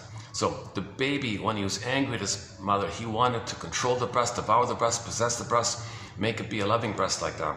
So the baby, so the mother would do that to her own baby, thinking the baby's her mother. Psychotic stuff. Go to yesterday's quote by Robert Bly. You're born very sensitive. You're very sensitive when you're born. And then when you're born, you're surrounded by all these nuts. So it's as if when the baby's being traumatized, mother, why are you traumatizing me? Well, sorry, baby, I don't remember that my mother traumatized me, but if I traumatize you, maybe it'll help me to remember. Oh, come on, mother, that's not fair. Can't you just remember without hurting me? Well, I don't know that this is what happens. That's why I'm doing it. And sorry, baby, to boot, I am angry at my mother. So as I'm shaming you, I think my mother hurt me, so I'm going to try to control you and make you be a loving breast. Mother, are you psychotic? I can't, I'm not you, and I can't be the missing good mother back then. I'm not the mother that hurt you, and I can't be the good mother that you need. Are you kind of psychotic like this? Reality check here. I'm your baby who needs your love. Yeah, baby, I'm sorry, it's worse than that. I'm psychotic like this, but I can appear reasonable. I can function reasonably. I can appear reasonable. Means I can believe what I'm doing is reasonable. I can fool myself into what I'm doing is reasonable. I can fool the husband. I can fool society, and society doesn't know. So I can be psychotic and I can appear reasonable. And I can drive a car and pay the bills. I can appear reasonable in society. But underneath, covert, shall I compare thee to an onion? Underneath, the hidden thing, the covert thing is, I'm in this psychotic battle with my mother. Baby's going, oh my God, what do I do here? What does the baby says, what do I do here? First things first, baby says to himself, flash freeze his soul, send it away for protection. He wants to protect his soul. He wants to hide it from this mother. So he flash freezes it, sends it away. It can turn to a statue, it can fly away as a bird, it can be down a tunnel, down a cavern, whatever the fairy tale, the storytellers and the mythologists, they would exercise with the imagery.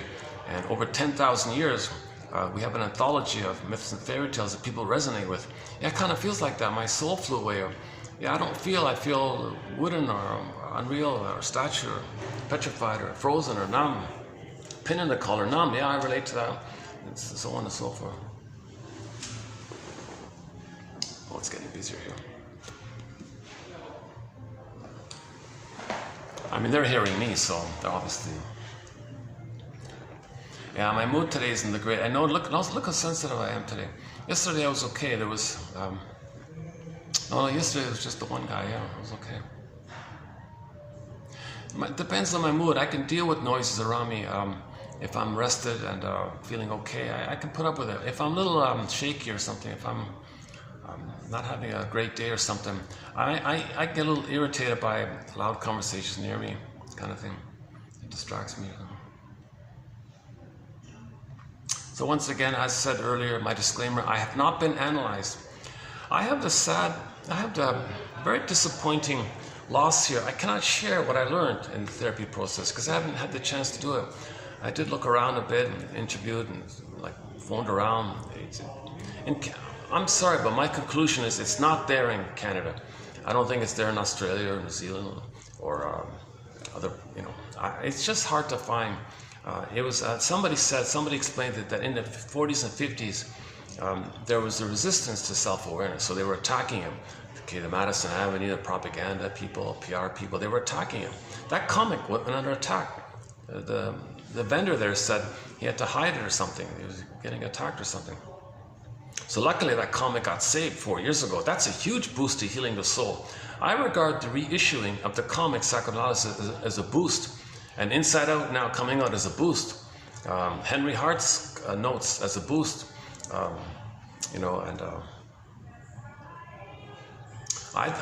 now regard the Twilight Zone as a bit of a boost as well. I mean the reboot one, the reboots, 85 onwards. I haven't seen the original ones. You can't find them, right? It's not free on YouTube. Only some of the reboot ones you can find. Yeah, I think most of the 85 to 88 ones seem to be there. And I noticed a few from the 2002-3 one. And I don't know about the third one yet. But those plays are very it's in the spirit of the mental hygiene movement. Okay? It's interpretive literature designed to make you reflect and look inward like that, and know yourself. They're designed for you to know yourself more. So those Twilight Zone episodes, for the most part, are in that area, I think. Now people are conditioned to just brush it off, change the channel. I don't want to talk about it, pin in the collar. So we're brainwashed early on that when we self-activate, the pin goes in, like we numb out kind of thing. Okay, so that's the prototype. Baby had feelings, mother, I have needs. Shame, pin. So you self-activate your authentic self, pin. It flares up again. Okay, so Masterson's famous axiom: self-activation triggers abandonment, depression, all the fear, which leads to the pin, defense. Whatever form the pin takes, numbing, drinking, manic behavior, whatever. Again, self-activation triggers abandonment, depression, which leads to defense. So doing something from your authentic self, identifying a feeling judgment, like something from your beingness, you want to heal, something truthful. Well, the moment you get in touch with your beingness, your feeling self, okay, that's going to bring up the memory of the original time where you were abandoned and rejected and shamed by the mother. That's called abandonment, depression, fear, anger, rage, and all that. Now, whenever there's pain like that, in general, we use a defense mechanism, something in the mind or some external activity, whatever it is. It's designed to repress the pain, numb us from the pain, make us unaware of the pain. So externalized living will do it, blaming, scapegoating, that makes you unaware of your inner life. All this externalizing makes you unaware of your inner life. That's why we externalize, to make you unaware. That's why we've got a quote on mindfulness coming up from this what's her name again? Christine something. We don't have many quotes on mindfulness. That's I feel like maybe I missed something a lot here. This mindfulness, because they're all about accepting your beingness. They're all about your practicing the discipline to hold on to your beingness. That's the story of Saturday, right? You have to hold on to his being. Oh, in the Twilight Zone, I forgot about Saturday. Okay, just quickly, there's a condo. Normally, it was occupied by a narcissistic fellow. Okay, now, we don't see the process towards the end. We just kind of see the ending. So, one day, the false self was outside or something, and the double of the person, called the authentic self, occupied the condo. Now, the false self was trying to kick out the authentic self. The authentic self said, no, we did it your way, we're going to have beingness now. Okay. So the condo's code for your body. Now, who's going to be in the body? Your false self or the empty, shallow, this all dreamy stuff, this delusional, what do you call it again? Some kind of delusional thing, or the authentic self. The authentic self was there.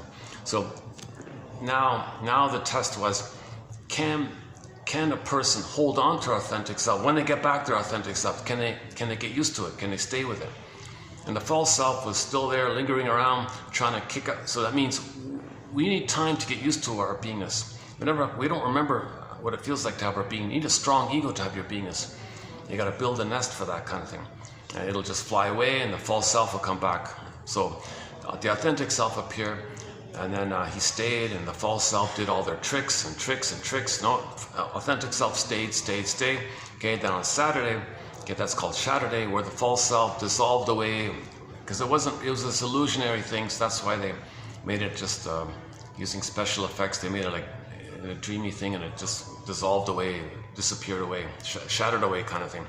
So the idea was the Twilight Zone based it on a play that the healing can be described in 7 parts, each part named after the days of the week. Sunday, moan day, dues day, wound day, thorn day, free day. You get your beat. Then on Saturday, the Saturday one. So the first step in this model is you got to face this someday stuff. Oh, someday, if I protest enough and shame others enough, I protest, Mother will change her ways, or some magical thing will give me justice or something. It says protest. Someday, if I eat enough pints of ice cream, someday one of those pints will be Mother's sweetness and milk from the past. We got these delusional, psychotic kind of beliefs like this. We create rationalizations to make us appear reasonable, to sound reasonable. We're not aware of the under motivation. So we got to face this someday stuff. Okay, this unreal hope, this relentless, unreal hope that something in the present could be Mother's love in the past, or if we protest enough, some kind of correction will take place in the past. This kind of someday hope like this. So once you face that, all this someday stuff. For example, if in the Twilight Zone, Cat and Mouse, this lonely woman met a playboy, and he said to her, like, I'm a tomcat, I'm a playboy, I just have conquest, I just want to lure you and dump you and leave and find another one. She said, no, you're like my mother. She allured me and dumped me. I'll save you, I'll fix you. Someday I'm going to get Mother's love. So if I fix you, I'll get Mother's love. So she had this someday thing. The closing narration of that episode was, dear ladies, if you want to mix this kind of fantasy with reality, please don't. You'll have your head in the clouds, your feet on the ground, and everything else in the Twilight Zone.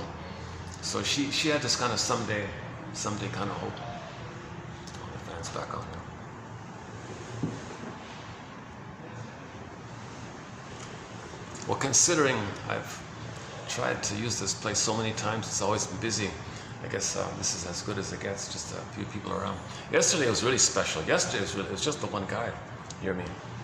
Other than that, it was quiet now. Yeah, let me get used to this conversation in the background.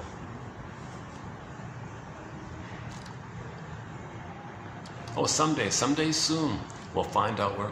Oh, play the song theme from Subway Sue by Pavlov's Dog. We've got 4 songs by the classic rock band Pavlov's Dog on our soundtrack. Theme from Subway Sue, Someday Soon, Someday. Okay, episode late November. 2 months ago in Athens, they did a very good live one of late November, and then their big hit is Julia. And next year they're coming out with a new album, they said.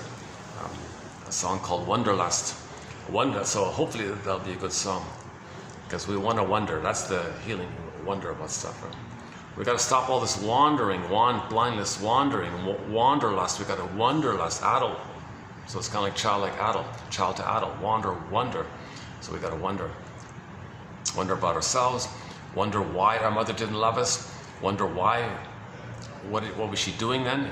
Why couldn't she love us? Let's wonder about that. Be a detective. I wonder. Detectives, they wonder. Clue here, we wonder. Piece to find a story. I wonder, am I really born guilty? Or is it just something I believe to deal with the pain? I wonder about this stuff. Okay, so back to Saturday, Twilight Zone episode. Actually, that was the opening pilot for the reboot, the first reboot, 85.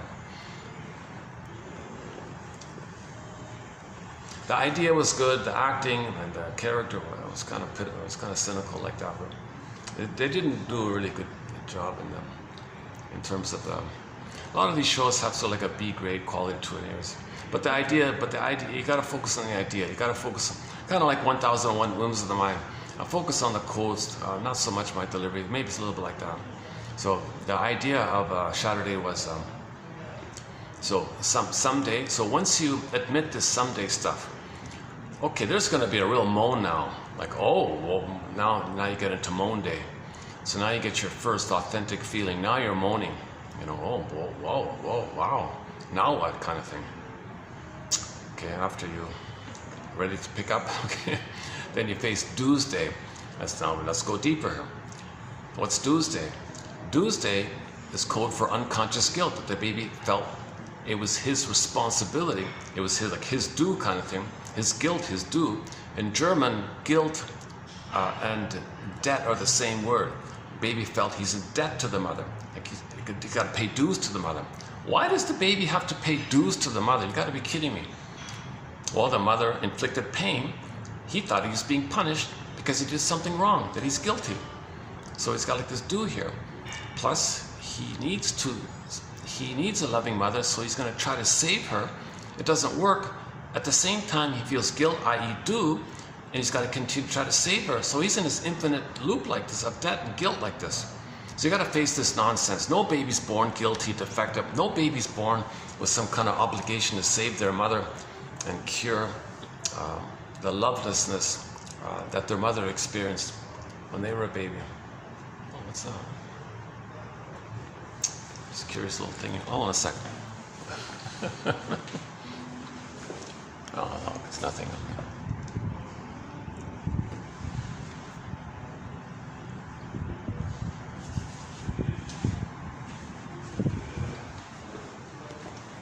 Oh, this is the furthest I can get away from them. They're sort of in the middle there.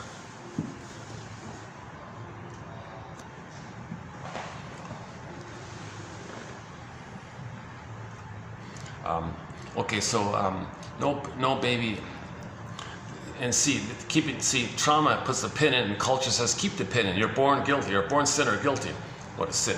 Guilt. Did something wrong? Guilty. Sinner. Crime. The baby didn't commit any kind of crime. Oh my God. Okay, enter the fugitive. The TV show quote from the '60s. Fugitive. Richard Kimball, played by David Jansen.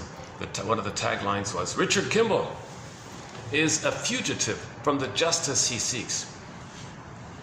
See, he's always guilty, and he's looking for justice, but he's running away from it while he's looking for it. So it's an infinite loop. That fugitive series can go on infinitely. It can be an infinite loop. Okay, also enter the Franz Kafka story. A guy told he's guilty, he says of what? They don't tell him. That's code for it. Baby feels guilty, doesn't know what. Now we can enter the Twilight Zone episode entitled, what's it called again? Oh. I keep meaning to look it up. I didn't see the title of it. I gotta look it up. There's a Twilight Zone episode about guilt. It's a very good episode. It takes me half an hour to go through it. Oh boy, it's the guy has a nightmare, and it's a Groundhog Day nightmare. The same nightmare, Groundhog Day, looping around nightmare. And like in Groundhog Day, he was trying to work it and process it. He couldn't finish it, so he was still looping it around. So, oh boy. Okay, just in a nutshell, it's a dysfunctional family. They had 2 kids. First, the daughter came on the scene. Now, the mother was a wicked witch, stepmother, right? No, an unloving mother. So she really depended on the presence and connection with the father, not to provide what the mother can't do, but to protect her from the fantasy of the mother hurting her. So she really doubly depended on the child, from the mother, on the father, to at least give her some sense of safety and protection from the aggressive mother. So she had a real kind of link like that. Now later, the second kid was the son. And when the second kid came on the scene, the daughter was terrified that the son would break this connection and she'd be exposed to the mother. So in her survival fears, she didn't want the son around. So she had fantasies of rejecting the son and hoping and wishing the son wasn't, her brother wasn't there. The poor kid felt this guilt. They did something wrong here. Like he felt guilty or something. What did he do wrong? But he believed he did something wrong. Children do that. They take it upon themselves in an attempt to get along with the parents and the siblings. So he feels he did something. No, we don't remember this. But he as a baby, the young one, gee, my sister doesn't want me here. I'm being punished, or did I do something wrong? You mean she thought I was going to break the bond, and that was my crime, and she would punish me or something? Oh my God! Okay, turn the page. There's a condensation. Okay, another scene is some mothers, when they have a son, okay. They want to parentify the son and try to meet their needs using the son because she's unhappy with the partner. So she says, husband, just pay the bills. I'll brainwash the boy. He'll take care of me. He'll protect me. Okay, I'll frighten him so he'll always serve me. I'll create a trauma bond with him. I'll smother him and engulf him and micromanage him and terrorize him. And he'll be in a trauma bond with me because he'll take care of me. I don't really need you. You just pay the bills or something. What does the father do? He feels hopeless, shrugs his shoulders, and says, fine, I give up. You can have him. So he sacrifices the son. He won't protect the son. Fine, gobble him up. He's yours. Placating, sacrifice the son. Leave me alone. I'll go to the garage and play with my hobbies. Fine. Now the kid didn't want this, right? Okay, enter the over-dependency film, nfb.ca, over-dependency, or hyphen dependency, 1940 something. The kid managed to, had a little window, he had a break, because the mother was hovering and watching and stalking him all the time. But one time he got a break, he escaped, ran to the garage. Father, I don't want to like this here. But he already decided, he sacrificed. I want nothing to do with you, go back to her. I don't want to see you, I want nothing to do with you, go away. So leave me alone. Don't interrupt me.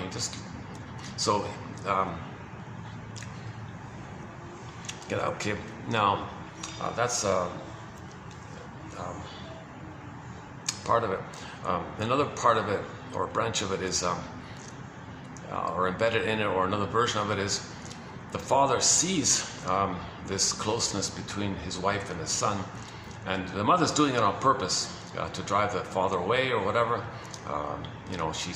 The mother thinks the husband is her mother, so she's attacking the father because now she's got the support of a flying monkey. So she uses her son to be a flying monkey to help her attack him. Okay, so he feels maybe that he wishes the son weren't there. He wishes his wife didn't have a flying monkey for her. So he doesn't want him around. Now what about this poor boy here? What's he going to think? Father, did I do something wrong here? I don't get him. He feels guilty. He doesn't want him. The father makes it appear to him that he's doing something wrong, that he's committing a crime. He doesn't know he's being brainwashed to function as a flying monkey for her, to attack him, to alienate him, to give her more power so she can reject him or something. So this poor boy, okay, he had these two nightmare imprints in his brain. So he grew up and had nightmares. The nightmare was presented as a courtroom scene. And in the courtroom scene, he'd see the father, the sister wasn't addressed. He saw the father part of it. So in one loop, the father would be the judge. You're guilty, kaplunk. Poor son doesn't know why. Another loop, the father was the district attorney. Oh, he's guilty, this boy. Oh my God, wow. Another loop, he was the priest guy. Oh, you're guilty, you're a sinner. Oh my God. This kind of thing. And every night he'd see his father in these nightmares saying, you're guilty, you're a sinner. Oh my God. So finally, in one of the loops, he was able to muster up enough courage. Could you forgive me for whatever it is I did wrong to you? Like he was trying to face this. He was trying to confront this, right? The father didn't reply. Now the thing with the sister, that wasn't even addressed even yet. So the story ended and he's still looping around.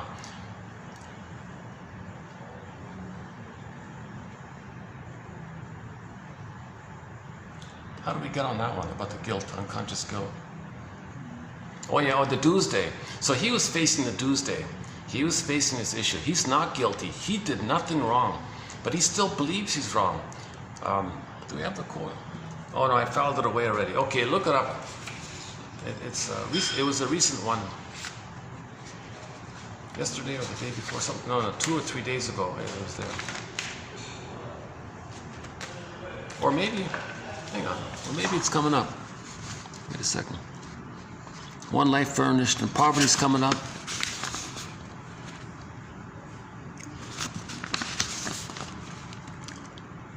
No, okay, we did it already. We passed it already. Father, could you forgive me for whatever it is I did wrong? Could you tell me? Yeah, okay, we passed it already.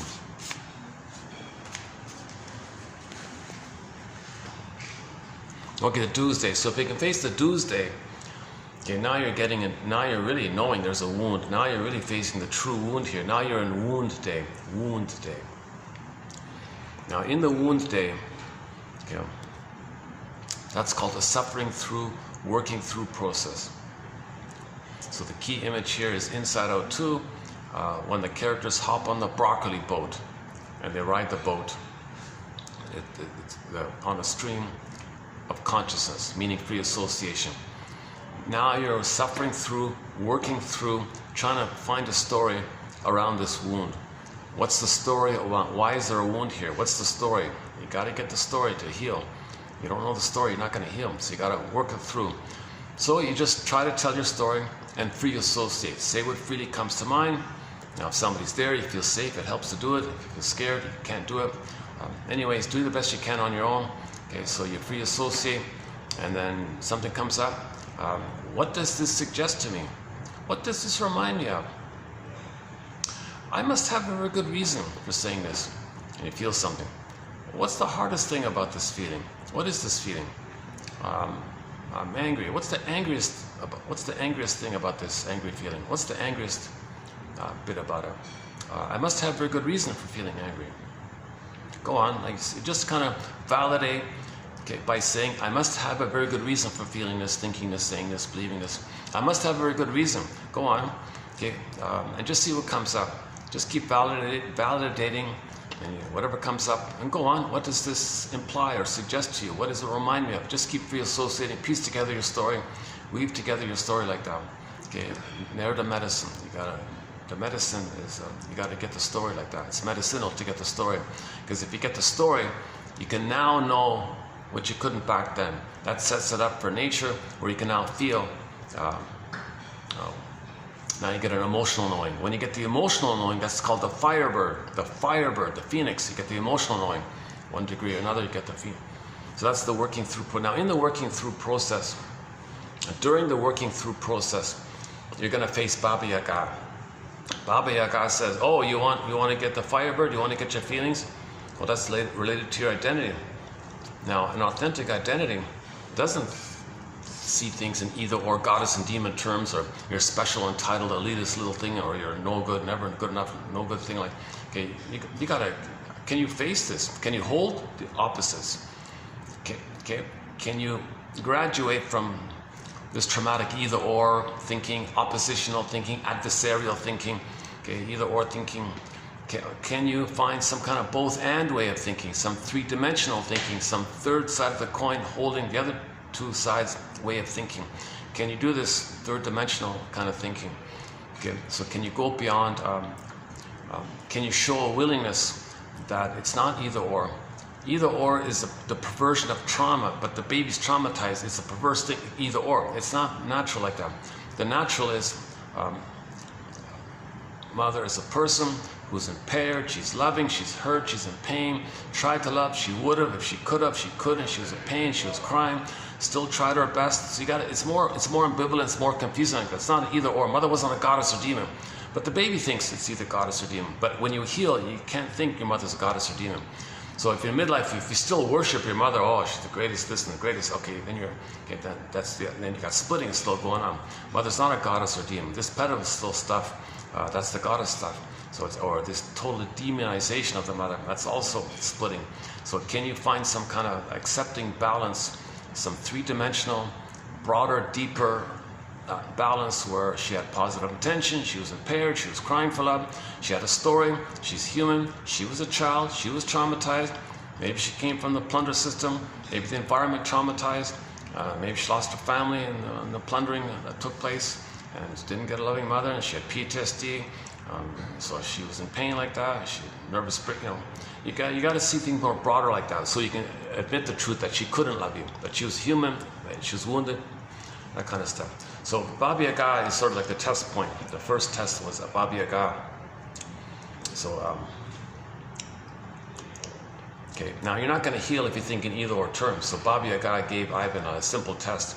Oh, so you want to heal, do you? Okay, just simple test. Is it like by your choice you want to heal, or is it something driving you? Which is it? A little test like that. He said, 5% is my choice, and 500% is just some unknown compulsion in me that's driving me. Okay, it kind of shows like a both and kind of thing. So if it's felt sincere like that, if you feel it's sincere like that, you can move on to the next Baba Yaga. There's 3 of them, right? In the second one, well, I'm crossing over a little bit. In the second one from Vasilisa, Baba Yaga gave a mountain of seeds and said, all right, here's a mountain of seeds. Some seeds are edible, some seeds are unedible. You got to separate the two. I want 2 piles by next morning or whatever. Yikes, what does that mean? Okay, so in the healing journey, we got to distinguish between feeling judgments from our feeling self and the sham feelings of our hubris self, neurotic self, defensive self, narcissistic self. Okay, those sham stuff, defensive, like pride and all that stuff. So is your sensation about something about your defensive pride, or is it a feeling from the feeling self? Different qualities. You got to separate the seeds like that. That's the mindfulness. You can separate the seeds like that. Okay, then if you can do that, the third Baba Yaga, back to this one, your maiden king. She said, well, now you got to study defense mechanisms, the trickster energy. Okay, so defense mechanisms, you project and you recreate, you repeat, double think and reaction formation, repetition compulsion. These are kind of like trickstery kind of things, so they call it the trickster energy. Okay, so the rabbit was the symbol for the trickster energy. Okay, so that's studying defense mechanisms. The things you do to get away from the pain, the things you do to deny the pain, the things you do to protect your mother and whitewash your crime, those kind of tricks like that. Now, infused in the trickster energy, the rabbit energy, infused in it is the duck energy. Now, the duck energy, if the duck walks on the ground, and we all know this, he can swim in the water and fly in the air. Okay, that means in the water is the unconscious, You want to bring it up to the air, to the consciousness, and you're on the ground like that. So you can live in two worlds. So in studying the tricks of energy, you gotta think like a duck, basically. Okay, you gotta be able to make conscious the unconscious.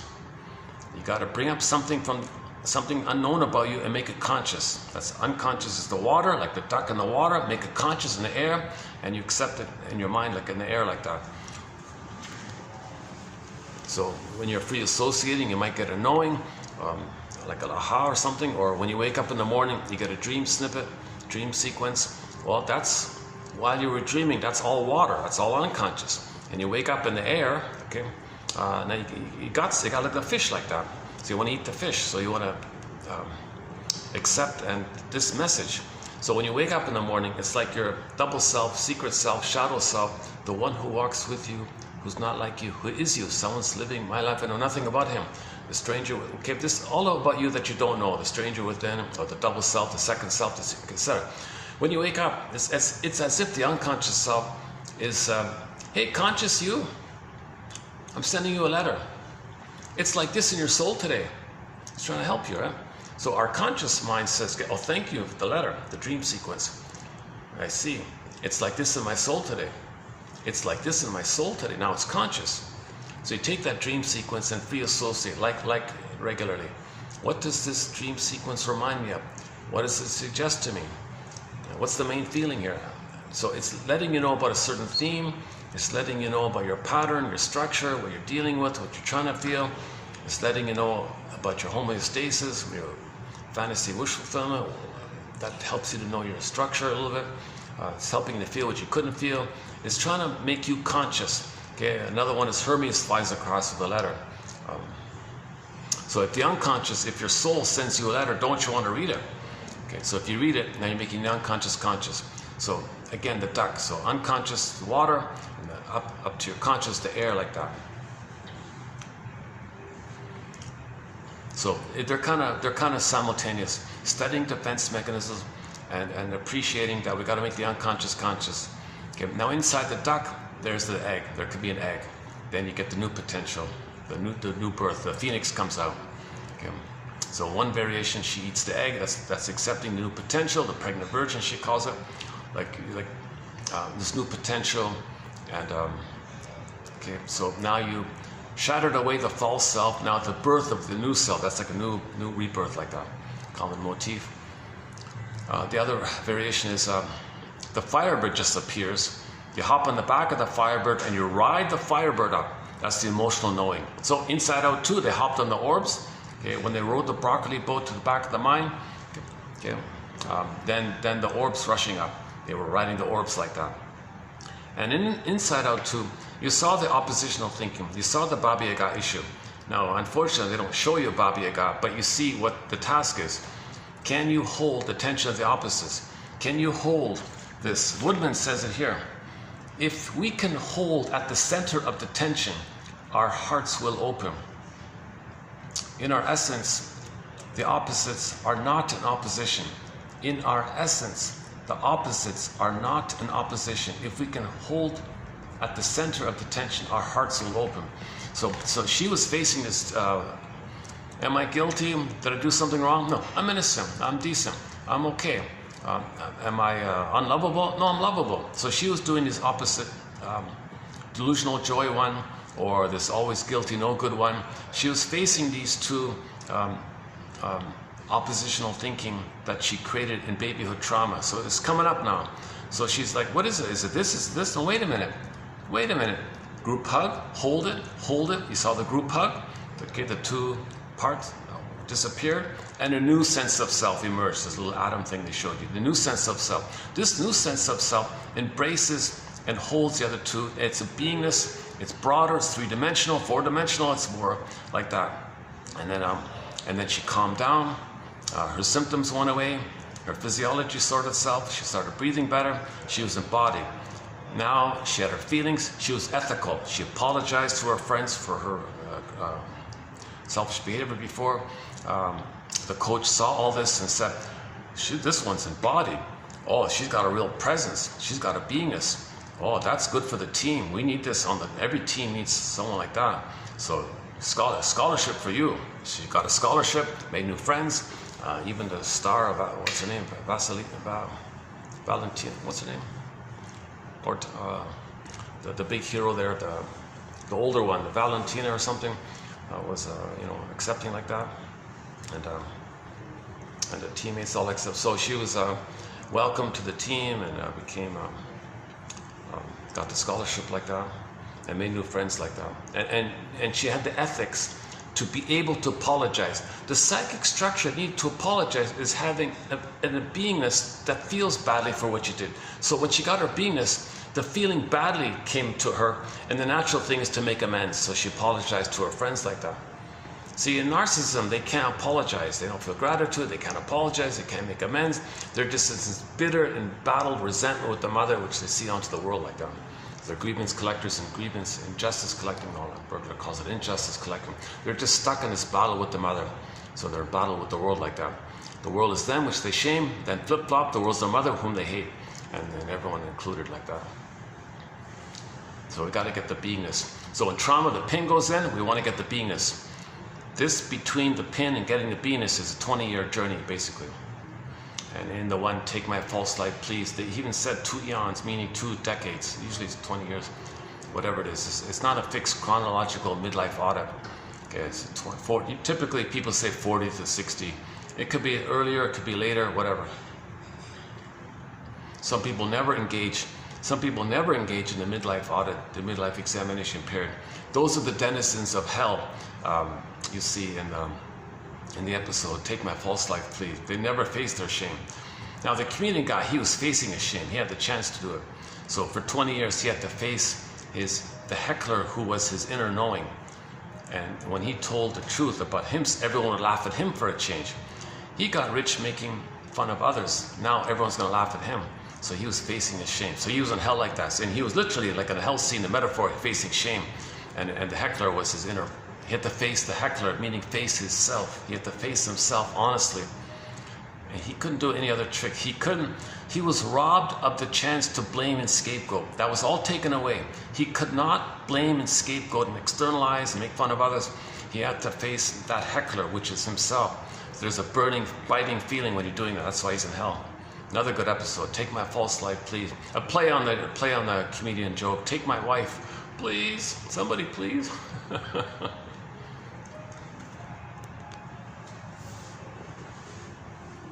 Yeah, very good episode. Take my false life, please. About the comedian. I think it's based on. They based it on Steve Martin, I think. I don't think Steve Martin would like. I don't think he would agree with the comparison, but.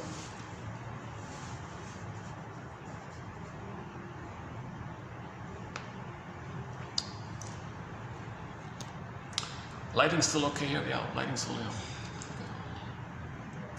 Yeah, I'm slowly getting used to this place here. I guess they're getting used to me. I'm getting used to coming here now. Very expensive, yeah. You know, I notice when I need like a little comfort or a little break from the stress, I'll come here, kind of thing. Or the Swan place. But every other place has a lot of things going on, right? Even that cute little place a few blocks down with the blue painting in the background. They play all this obnoxious techno AI music. Ugh, this cheese. It's like fingernails on the chalk. It's not real music like that. Hey, there it is. Hey, there it is there. All right, can we get a glimpse of it inside out too? All right.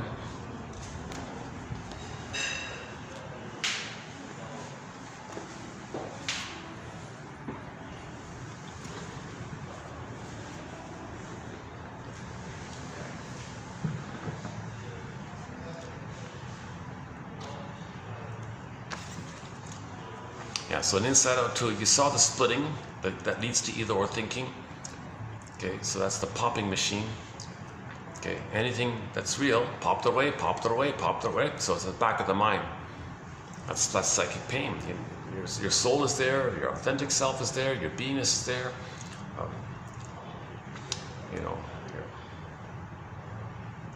The memory, Your wounded soul is in there. Underneath the wounded soul is the potential for the getting your soul back when you face that is wounded. Like there's so much authenticity there. So you want to go back there and get the story. Telling the story brings you to that place. Then the Firebird comes. So as I understand it, currently there's 3 main tasks. Okay, included with free association, dream interpretation, and making inferences, and being like a detective. Okay, oppositional thinking.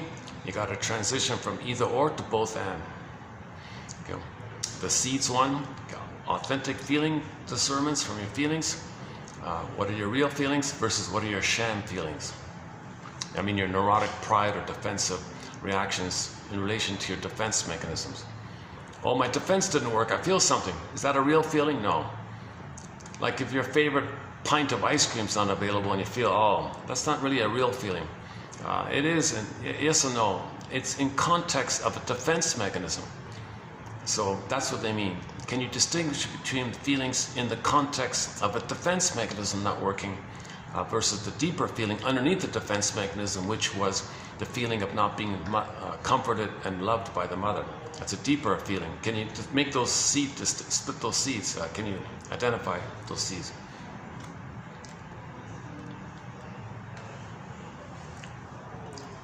And then, and then the rabbit and the duck, trickster energy like that. Naming your defense mechanism. Now that's a lot of work with the defense mechanisms. So people who are projecting and shaming others, that's a defense mechanism. You don't want to be aware that your mother shamed you. So to be unaware that your mother shamed you, you shame others. That's a defense, that's a trickstery kind of thing. So the duck underneath is, well, identify the unconscious. Oh, mother shamed you, that's why you're doing that. Okay, the outer is a reflection of the inner state. So again, the duck is also that. The outer is a reflection of the inner state. If somebody's shaming others with their dark humor, bitter humor, shaming humor, put down humor, schadenfreude like that, it's like a crank, going on. The pain is cranking out these barbs like this. So, okay, that's your own soul you're selling. That's your own soul you're shaming, because you project your soul onto the victim to make you unaware that you're the victim by your mother, because you become the mother who victimizes the Faustian deal. So this is the kind of thing about the trickster and the duck, make the unconscious conscious. Now included with this is identifying rationalizations, duplicity analysis, flim-flam. One guy calls it flim-flammery analysis. All this flim-flam. Duplicity, and Kaiser calls it duplicity analysis. Bergler calls it confronting the rationalization. Confront these justifications. People hold on to them for dear life because rationalization is what was created by your pain to make you unaware of the pain. So when you confront the rationalization, it brings up the pain. They don't want to feel the pain, so they fight for the rationalization as a defense against the pain. So Bergler gets a little criticism on that end.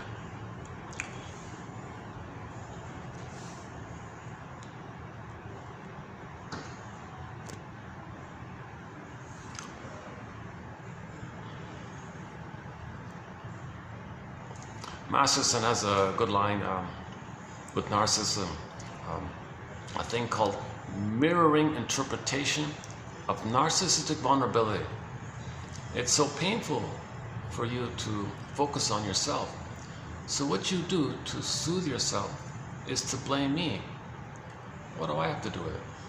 Or, so it's externalization, right? They're blaming someone, they're blaming fill in the blank. Oh, it's painful, it's very painful for you to focus on yourself. So what you do, there's the narcissist, you do it, you're the God, you're the king. What you do to soothe yourself, so you're an autocratic God like that, is you blame the people in Tower G over there, whatever. That's your defense, to make you unaware, because it's so painful to focus on yourself. To get away from the pain, or soothe yourself away from it, or explain away the pain, or get away from the pain, or run away from the pain, you focus outward, externalize, you externalize as a defense of your inability to focus inwardly. So I don't think I can do that one justice. It's in his books. It's called Mirroring Interpretation of Narcissistic Vulnerability. It's a respectful, gentle way to help a person to get in touch with him. Remember, in the stinger mode, they don't want to go within. That means they can't tell the truth, they can't find the right seeds, they can't make an I statement, they can't free associate.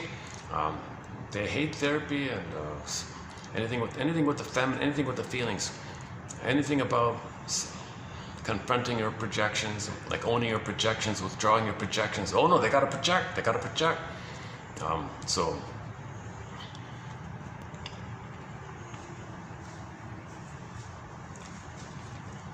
So whatever the dysfunction is, you're protecting the mother, whitewashing her crime, still loyal to her, and you're addicted to it. So this is, some people call it psychic. I don't like that phrase, psychic. So that's part of the trickster energy, to study defense mechanisms. Okay. Study trance logic. How does a narcissist get supply? What do they often do? They confuse and scare you. They scare you and confuse you, or confuse you and scare you, and then they think you're the authority.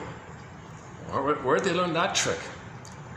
Okay, well, as a baby, they felt scared and confused by the mother. Mother's hurtful like this. She's gaslighting and painful like this, and threatening and guilt-tripping and threatening violence on the baby or something, scaring the baby, confused. The more that takes place, the more the baby splits it away and sees her as a goddess. Whoa, that's quite a trick. So they take that and apply it onto others. There's how to get supply. Do to others what my mother did to me. I'll scare others and confuse them, and they'll think I'm amazing. They'll feed me and I dump on them, and they give me goodness. I get the goodness, I dump the waste. I get supply. I don't have to see them as people, because I can't do mutuality. I see them as the missing breast, and they supply me, and I dump on the placenta and the breast, and they come for me. That's called trance logic. Somebody called it trance logic. Okay, you got to say identification with the aggressor. Okay, frenzy about the Faustian one.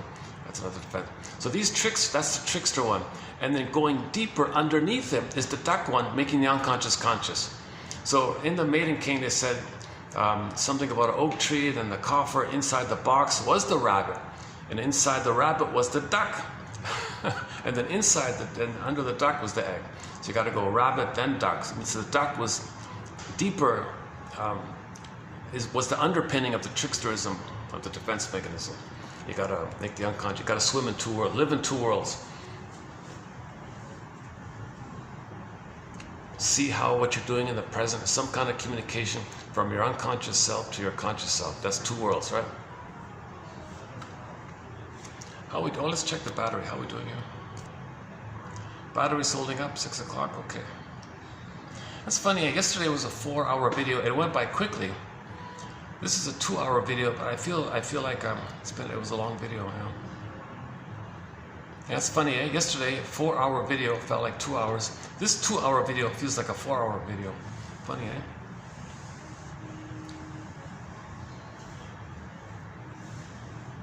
So why does the mood affect your sense of time? To look into that one. Actually, we do have a few quotes on timelessness. Yeah, that's an important topic. So we have a thread on primary process meditation, primary process thinking, where there's no time there. That's part of it, timelessness.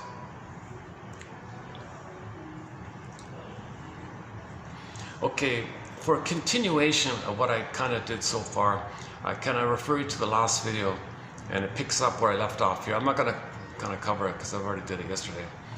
So I would highly recommend picking up yesterday's video to continue from this point.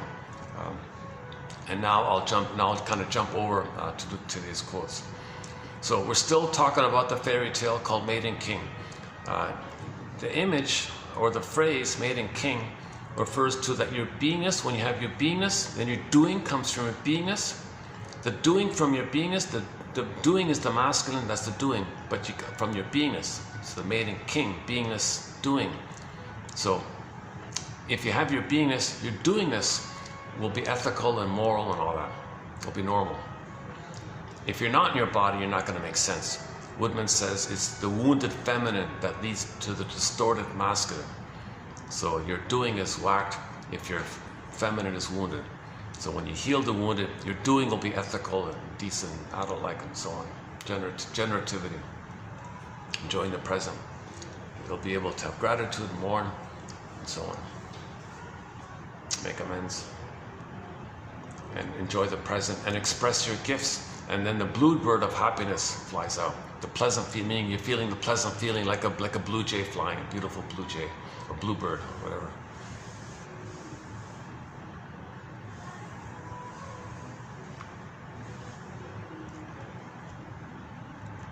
Okay, so that's the trauma, right? So the trauma was usually at birth. The pin goes in. Okay, the princess, the feminine. So the maiden king's the princess, and she morphed to a swan, flew away. So at midlife, the protagonist. Okay, so a person with that trauma at midlife.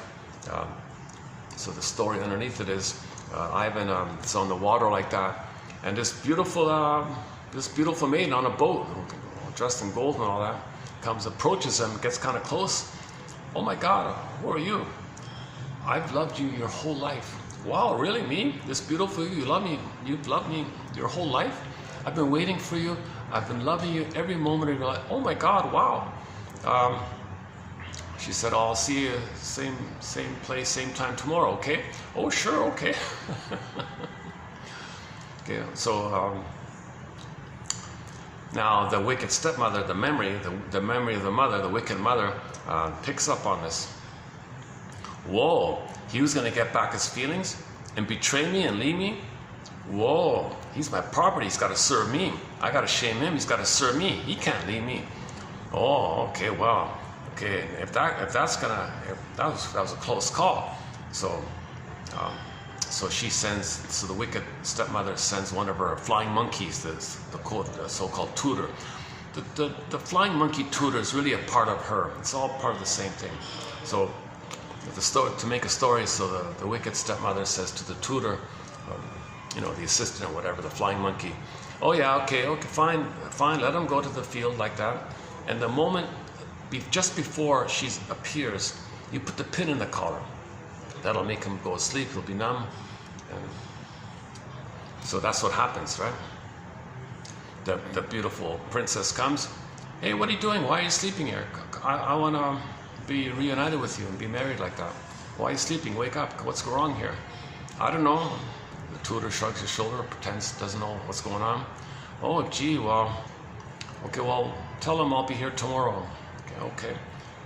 Like, same thing happens several times. Finally, she gets angry, and I'm not coming back anymore. I'm enraged at this. But before she takes off, she leaves him a message. Hey, Ivan, I think something's going on here. I think the tutor and the wicked stepmother, I think they're doing something to you. Yeah, so anyways, I'm gone, I'm out of here, but just let you know, something's going on like that. So he gets the message like this. So he managed to read the letter that he left her, and he felt enraged by this. So in one sequence, in one snippet, you could say that when he was enraged by this, the pin popped out, the feelings came back. Okay, so when the feelings come back, the pin pops out. That's one kind of way of it. But anyways, see, there's no time. See, you get different things, and it's all at the same time. Okay, so at the same time, on another level, Grotstein says, so he's going to search for her. Really, she left? She's not coming back? You put this pin on me? He's enraged like this. So he decided to say no to that. So the tutor disappeared, kind of thing. So this activity of the mother making him numb. No more numbness from you, mother. You're not going to numb me anymore. So I stop with that. So the tutor disappears. The tutor's gone, kind of thing. That's what that means. Don't take it literally, these kind of stories. So he's determined not to be numb anymore. He's determined to feel. Now he's going on the Odyssey. Now he's Odysseus. He's going to go on this journey to get back his Penelope, called the Maiden King. So he goes on this journey and looking for help, lost around. Oh, meets the Baba Yaga. Oh, can you help me, Baba Yaga? Well, first you gotta show me that you can deal with oppositional thinking. Can you show me some kind of both and attitude here? Okay. If you can't, she gobbles them up. Right? So he admits that. Okay, then the seeds one, then the trickster one, the duck one. This takes 20 years, right? And then finally the firebird comes. Okay, or at the same time on another level.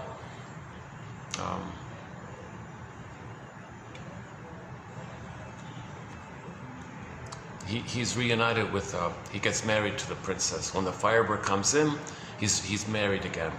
So that means the Maiden King comes back to the princess. It's just, now she means the embodiment. Now he feels embodied when the firebird comes in. He feels embodied.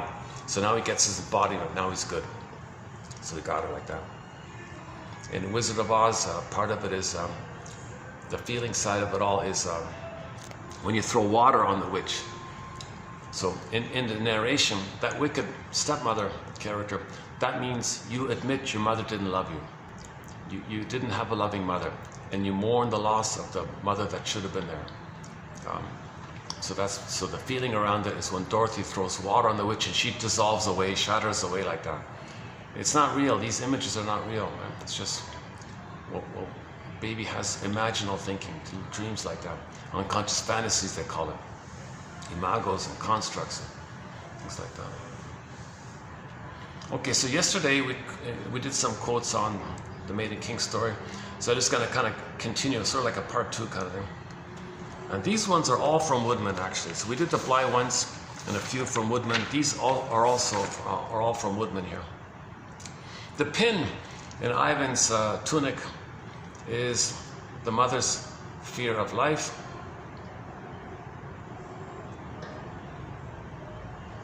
So the mother can't do inner life. So traumatize the baby, make him numb, he's got to go to her. That's her fear of life. Cutting Ivan off from his own soul abundance, she stockpiles it literally for her own miserly use. The result is poverty in the midst of abundance. Okay, so the mother is using the baby to meet her needs. So they're both impoverished like that. Doesn't have to be like that. Huh? Okay, the tutor sticks the pin into Ivan's tunic. At the very instant, Ivan glimpses his mature potential. He glimpses when he sees the princess. That's like his mature, embodied in beingness potential, mature potential. It is stuck in the tunic, separating, splitting the connection between head and heart, thinking and feeling. Okay, the throat chakra from the body chakra. So yeah, so right, the pin goes on the collar. That means everything, neck down, it's all numb. So you're separated from your feelings, from your thoughts. There's no link there. So you have all these thoughts, but where you're feeling. So those thoughts, those are the sham feelings from the thoughts, but the seeds are from the real feelings. Remember the separating the seeds one, the grain of the seeds.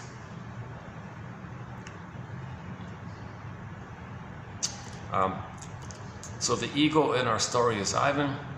So we're trying to build the ego. So Ivan is our undeveloped ego.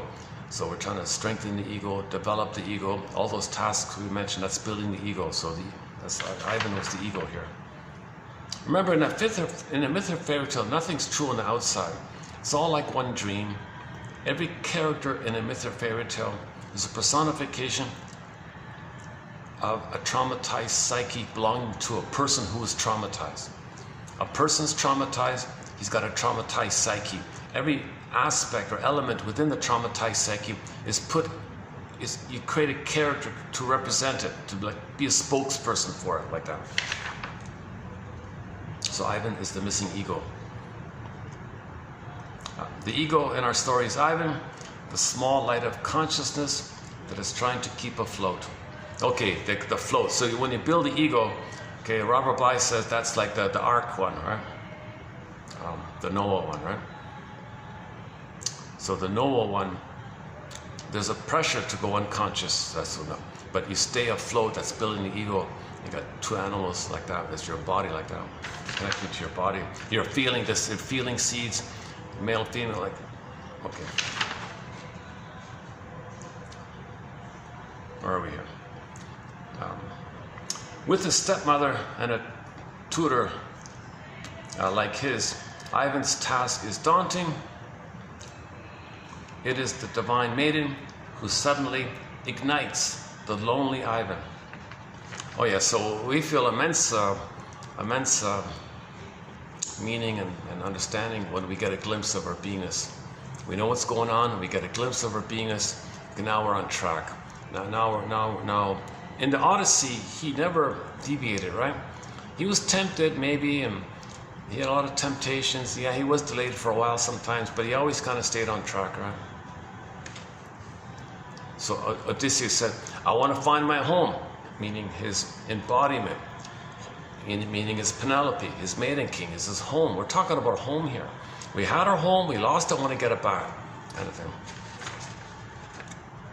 So in the Odyssey, he had to face this issue. He went to the hell scene, the shame scene, the hell scene. He saw his mother there. What are you doing here, mother? Well, she's in hell. She's unconscious of what she did. She was cursed. She was in hell herself. So he saw how he treated the feminine by seeing Agamemnon there, and made the link that he's like him because she's like him, and is looping around because in the backdrop was Sisyphus. Odysseus looked into Sisyphus's face and he says, oh my God, that's my face, that's me. I'm doing the boulder thing. Oh my God. And mother hurt me. And I'm treating my feminine the way this Agamemnon character treats the feminine. And mother did that to me. I'm making the link like this. Now he says, oh wow. And temptation, lotus land, forget it. Calypso, just a childlike Circe, or just stay in your head or something. And the sirens, of course, just forget about it. No, he tied himself to the mast, put wax in the ears. I'm gonna find my home. I don't find my home. Well, you don't gotta find your home. So all those voices are the echo voices of the mother saying to the baby, you don't gotta be yourself. I'm your home. You just serve me. I'll take care of you. We'll make the deal. You don't gotta be yourself. You don't gotta have a home. I'm your home, okay? So you always gotta look to me. And so those voices are kind of like that. No, he kept saying no, but it was tempting. He always tempting, no. So he kind of had this innate drive to find his home, this innate drive for healing, this truth drive, this innate drive for healing. He's waylaid, and yesterday we closed up with the song by Ain't Life a Brook. Ain't Life a Brook, twisting or whatever. Pharaon, the folk singer Pharaon, has a song called Ain't Life a Brook. That was yesterday's closing song.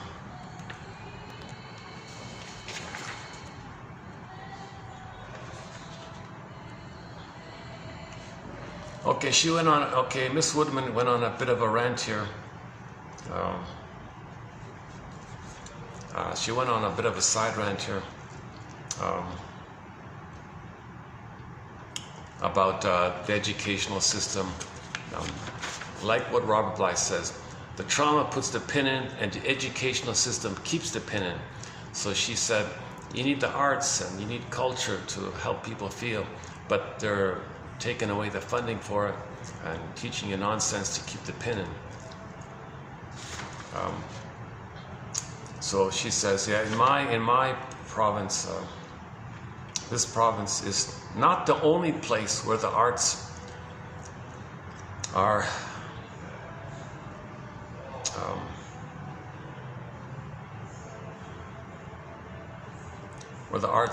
being seen as frills, just frills, useless frills.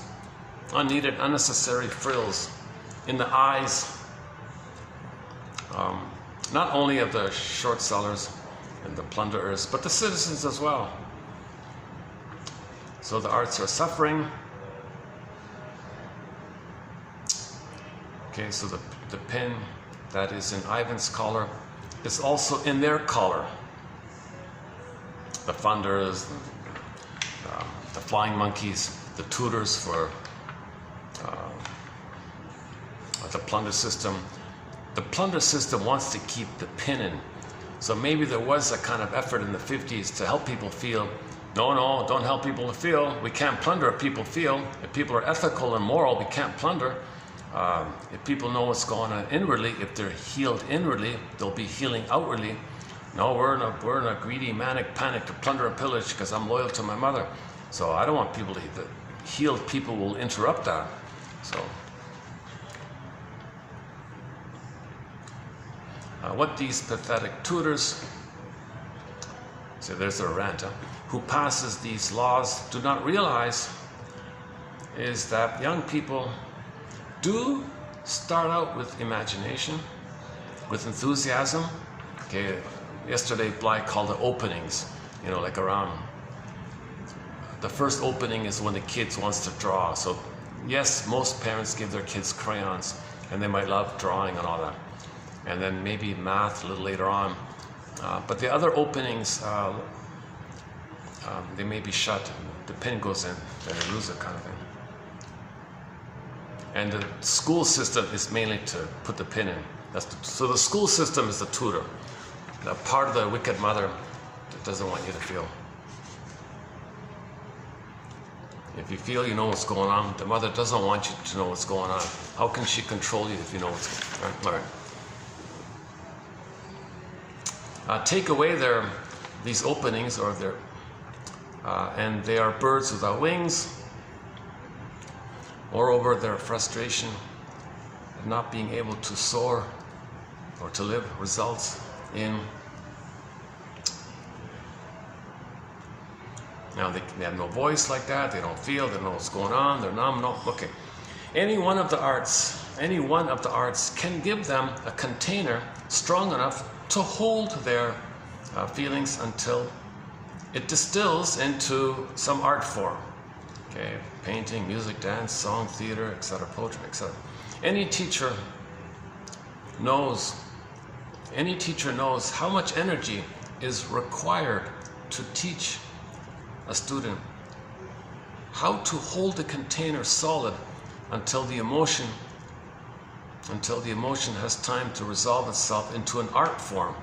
There's your culture. So a lot of culture, art forms kind of like hold our feelings, express our feelings, so it's kind of contained like that, right? Take away these containers, now you got people acting out because there's no one's holding them. That's what that perverse LGB stuff is. They're attacking the containers, showing diseased images, and it's attacking you like that. So they're.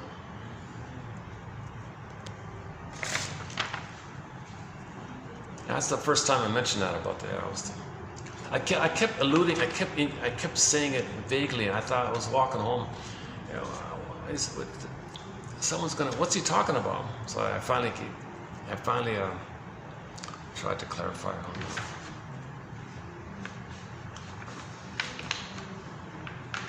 Yeah, maybe next time I'm at the mall, if it's still there, I'll show it to you. It's a shocking. It's like there's hundreds of them. They're all over the place. It's the most. Okay. I feel sorry for the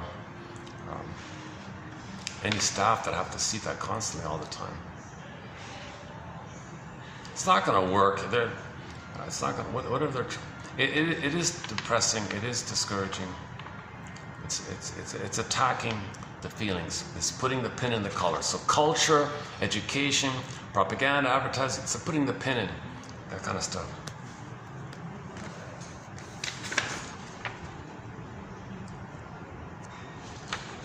It's more than part of control. So there's okay. Sorry. Next one, in giving over our sense of responsibility to the stepmother and her flying monkey tutor, we fail to grow to our true stature. The more we project onto these betrayers, the more power they take, the more we are reduced to victim. Hold on. Without his roots in the life energy that would open him to his elemental I desire, Ivan is asleep without knowing it. He is not alert to his own passion for his own life. His father has turned him over to collective values. Metaphorically, he falls into sleepy dependence on fill in the blank, that control the status quo. The tutor does that. The end result is we're plundering the planet, the anger of it all. Okay, the short selling system itself goes to sleep, pretends to be virtuous, covers up though, flim flam, covering up where it is, quote, protecting the very values it despises. Okay, next one. Until he reads the letter from his soul connection, he is not free to act. Yeah, the letter she left, that's the connection to that's his soul connection. When she left the letter for him. That's like a connection to his feelings.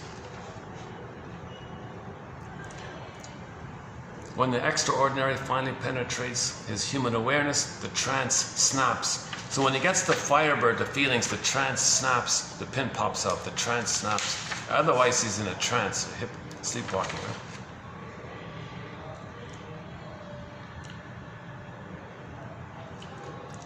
Next one, your unrequited love has created some of the greatest love poetry, music, art, drama, ballet, etc.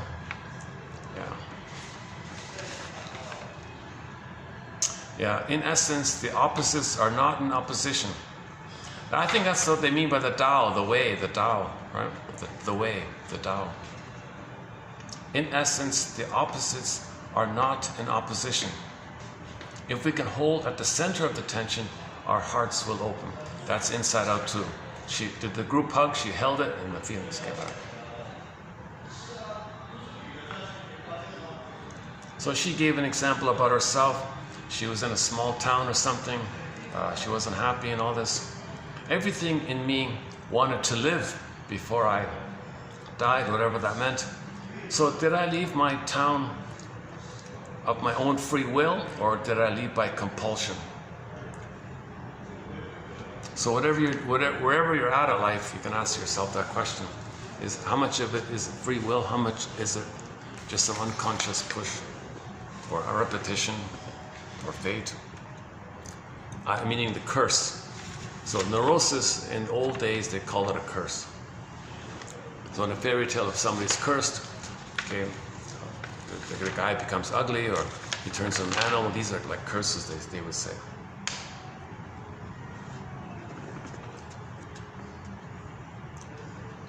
Okay, they did a later in the story, Baba Yaga turned him, he hid in the wall. So he morphed him into a pin. Ivan became a pin and put the pin in the wall so he could listen. Just listen. Interesting point. So part of his task was to learn how to listen, like really listen. So he was just a little pin in the wall.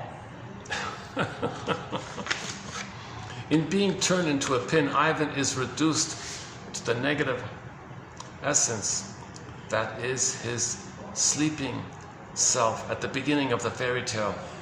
Why does the crone do this to him? Before Ivan can find and reunite with the maiden king, he needs to stay still and silent and confront fully his own absence from his true self.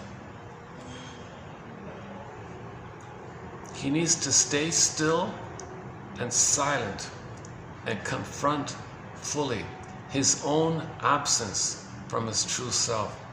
So the image is he's a pin in the wall. He's reduced to that. He can't do anything else. He's forced to face, stay still, like the pin in the wall, stay still and silent, can't talk or do anything, and face fully his own absence from his true self.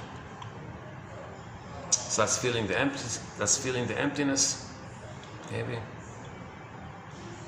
Admitting how you really feel, then the feelings come. If you admit how you truly feel, then your golden feelings come. The gold is underneath the muck, right? They always say. The withdrawal of the projection that is essential for the achievement of the inner marriage transforms the object of the projection, the beloved. The withdrawal of the projection that is essential for the achievement of the inner marriage transforms the object of the projection. What? The withdrawal of the projection that is essential for the achievement of the inner marriage transforms the object of the projection. It is this confrontation with the stranger, with the otherness of the beloved, that creates an energy field of love. In a dream, all the characters in a fairy tale are aspects of ourselves. Let me make an adjustment here.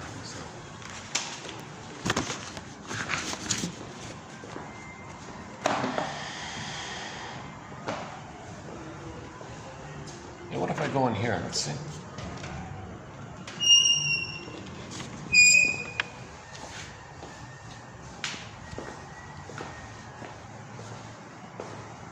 It's okay, it's okay.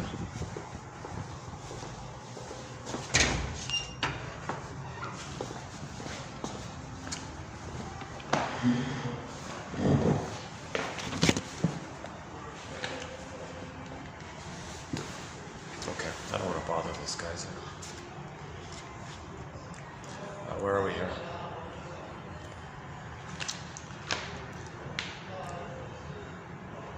Let me take that second last one out. I think I made a mistake there. Some kind of typo here. Okay, the last one. As in a dream, all the characters in a fairy tale are aspects of ourselves. All the characters in a fairy tale are aspects of ourselves. So all of these characters, okay, so you internalize the narcissistic mother, that's the wicked witch, called freezing parent. Your frozen child one. Your soul is lost. So the swan is you. So inside you, you got the swan, you got the stepmother, the tutor, like a brand. That's like the behavior of the mother, negative mother. Sort of like her negative being and her negative doing kind of thing. So the negative doing of the mother is the tutor. The negative being of the mother is her bitterness, her anger, her feeling envy, her feeling entitled, that stuff. Now in the psyche, there's Baba Yaga, right? And then this personification of the forces of healing, the personification of this innate drive or truth drive. So Baba Yaga is like the truth, you want to heal, wow, I'm not going to let you be healed until you face oppositional thinking, separate the seeds, trickster, duck, okay, that kind of work.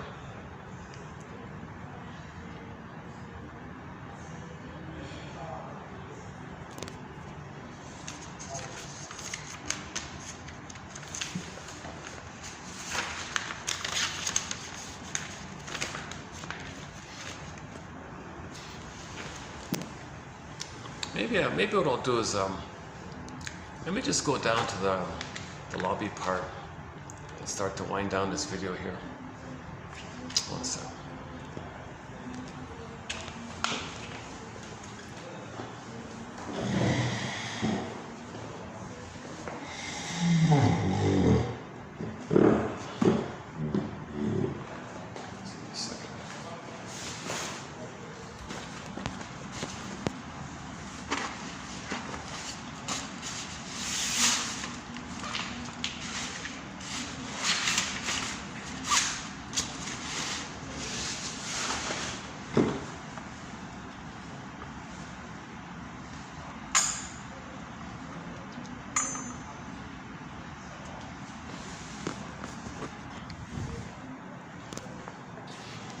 Yeah. Okay. So it's okay here.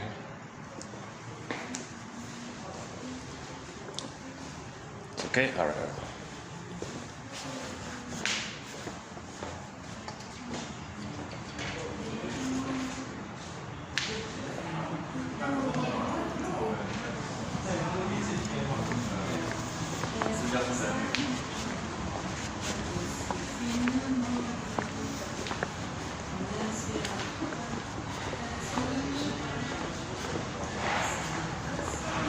Thank you.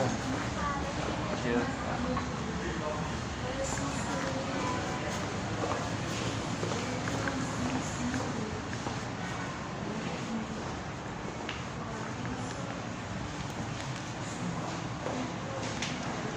Yeah, okay.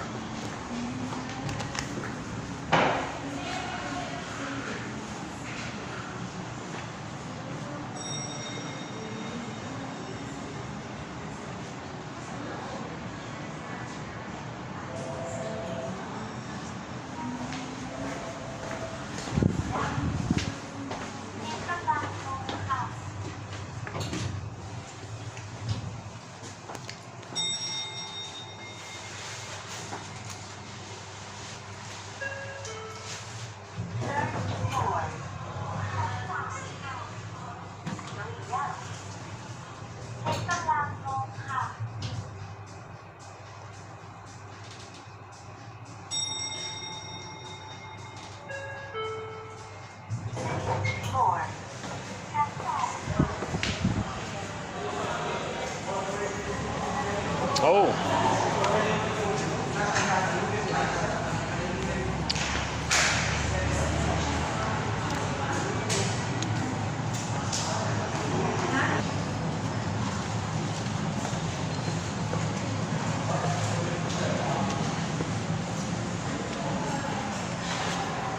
What about there? Let's try there.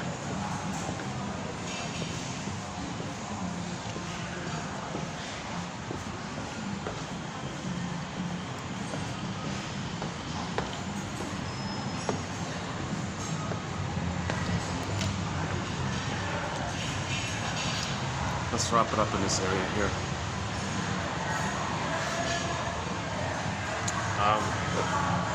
Maybe we can peek at some upcoming quotes. Hold on a sec.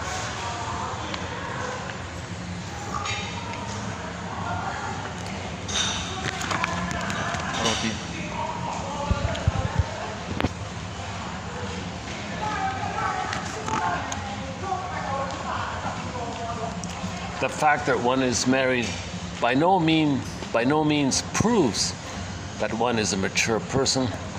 One of the functions of marriage is to start growing again at the point where you left off as a child.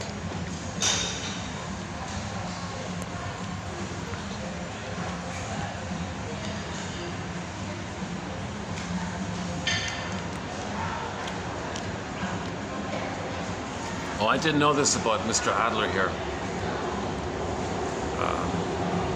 When he heard that a narcissistic person had, quote, fallen in love, he said, against whom? He said, not with whom. They don't do with.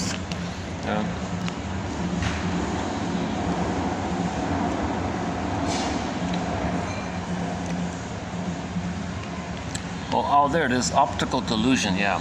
It is the nature of a baby to be entirely egotistical. He would like to have everything for himself. He's the center of the world, and everything revolves around his own wishes. There is no escape from this optical delusion. Yeah.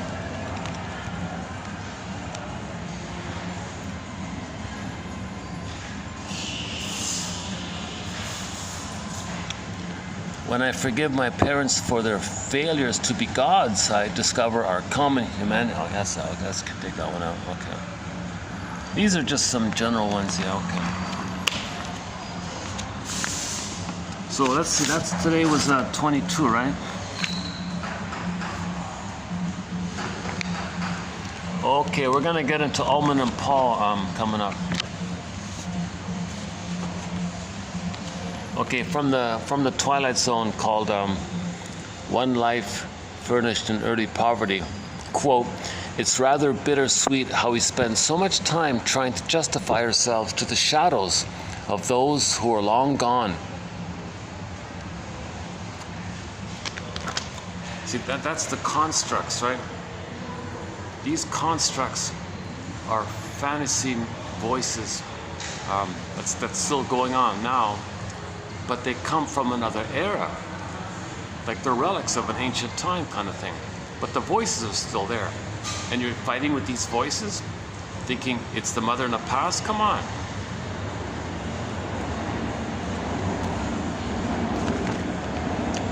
And even if your parents were alive, would they remember? Would they recall what they had said or done that made you spend the rest of your life proving yourself? What about a time machine? And if you could go back in a time machine to see your childhood and interact with yourself and your parents, wouldn't you learn that you were always the master of your fate? And if you learned that great truth, wouldn't it free you of a useless burden? Dead cargo from the Twilight Zone. That's a very good closing narration. That one there. It's to prompt the person, the narration, I think it's to prompt the person to fully realize we decided these things, so we were the master of our fate. Because we made these decisions. So it's in us. We did it. It's in us. So we're the master of our fate kind of thing. So we're meant to realize that kind of thing. Burglar makes a big point about this. So as a baby, you did these kind of things in your mind. Well, that's you. You're the master of your fate like that.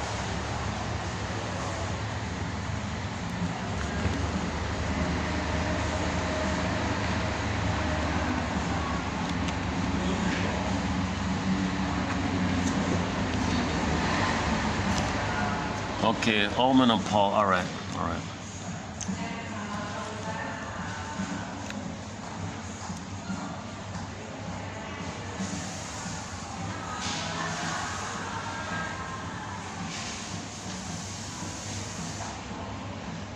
Another Twilight Zone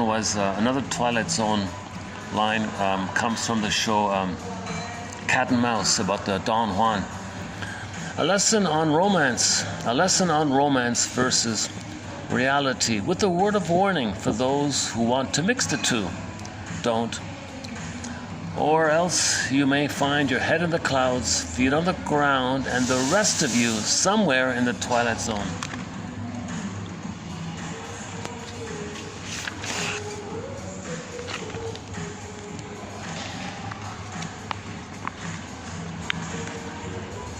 Well, we got someone sweating coming up. You know, Frenzy thinks there's a link between excessive sweating compensating for the damage to the kidneys. Look at that. Jesus Christ, eh?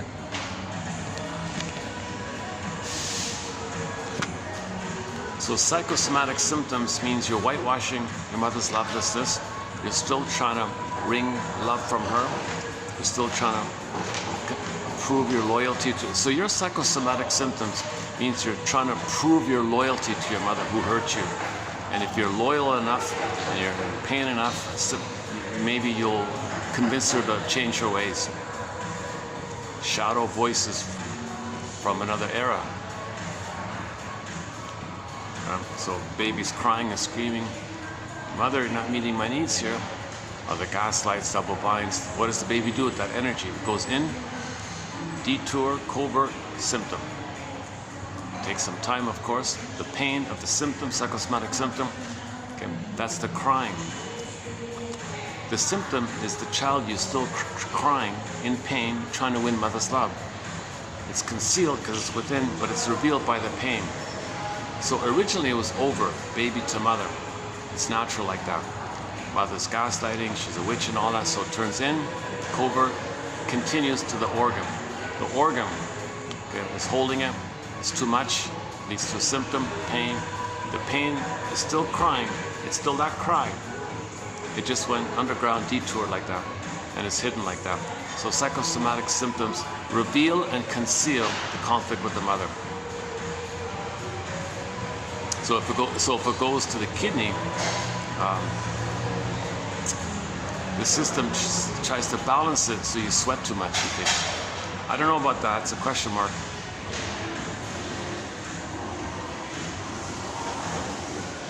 So the image is, the body bears the burden, the body remembers, the body keeps the score, the mysterious link between mind and body, a link like that, mind-body link like that. So, another image is water to ice. Water converts to ice. All the feelings that can't flow go to a symptom, and now it's blocked, and a block of psychosomatic block ice symptom, thing like that. Water to ice. Feelings to symptom. The symptom hides the symptom is the communication of the feelings which can't be communicated. It's just bottled up like that and leads to pain.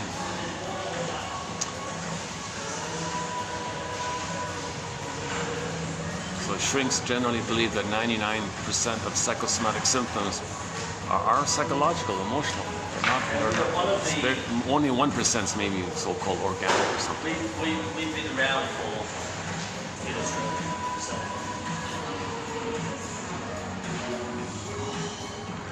Because sweating tries to keep our temperature in a homeostatic place. Okay, well, let's this topic with Omen and Paul, that's a tough one. So I think we got 4 videos on it coming up, 3 or 4.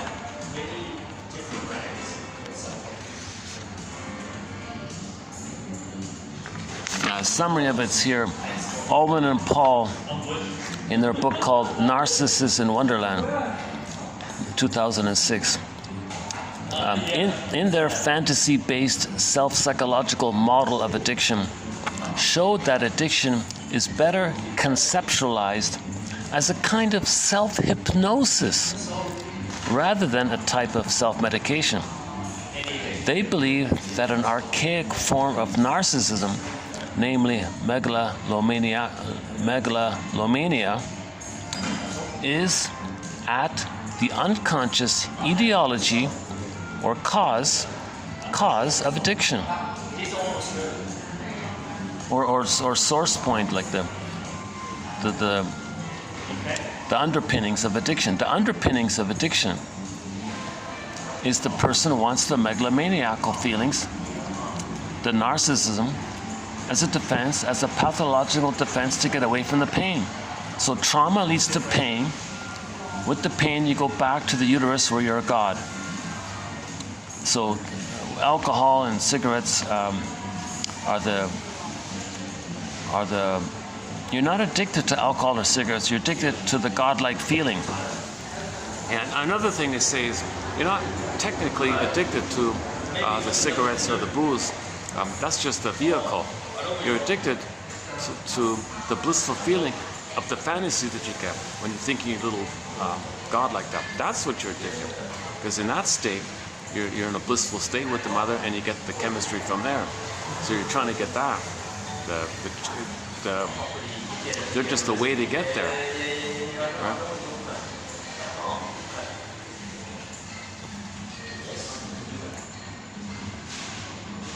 So that's the summary of it all. It's not so much, don't think of it in terms of self-medication. Think of it more in terms of a self-trance, a self-hypnosis, bringing you back to the time of megalomania.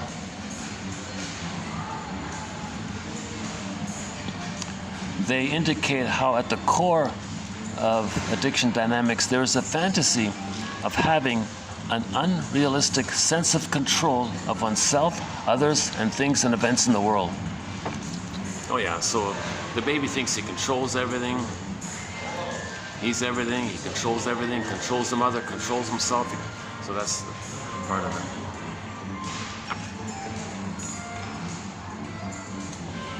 An addiction-prone fantasy or an addictive character is organized unconsciously on the basis of a megalomaniacal fantasy of magical control. Addicts are fantasy junkies, control freaks. Okay, let's just save that. This one, yeah, this one is a bit of a question mark still.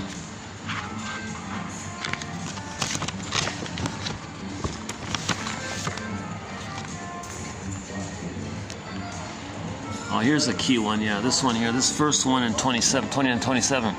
The break of birth is compensated by the psychological extrauterine symbiosis, and bodily intimacy returns in breastfeeding. So you got to maintain the bodily intimacy, the warmth, the body to body. So in the breastfeeding, the skin to skin, loving gaze, warm embrace, you recreate the paradise.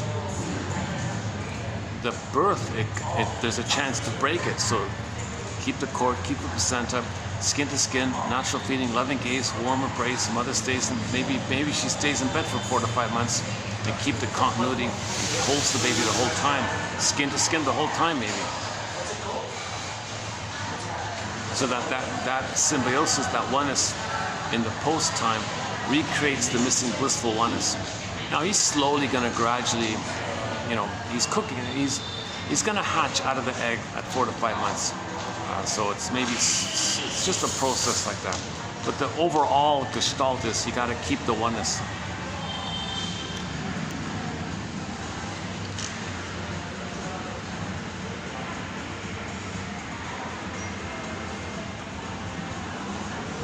Oh yeah, Narcissus. Yeah, okay, we'll get it. Okay.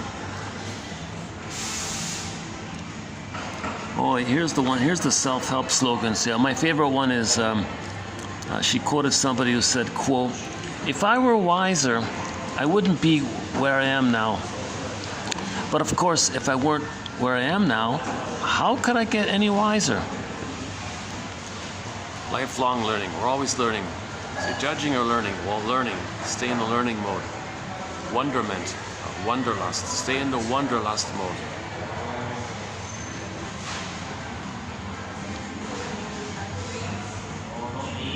Living the questions.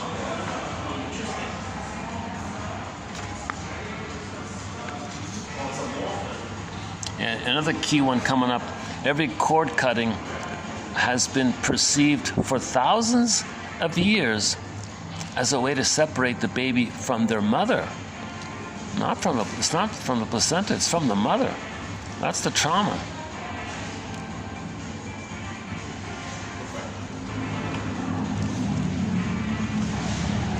This is Hubbard, right? Oh, is that Hubbard? Yeah. Albert Hubbard says, we're in our evolution, in our healed state, we're more cooperative. This hate stuff, this greed and envy, this kind of negative competition, it's not really natural, right? Just like hate is not natural. So he thinks we're moving towards some kind of what he calls a cooperative commonwealth,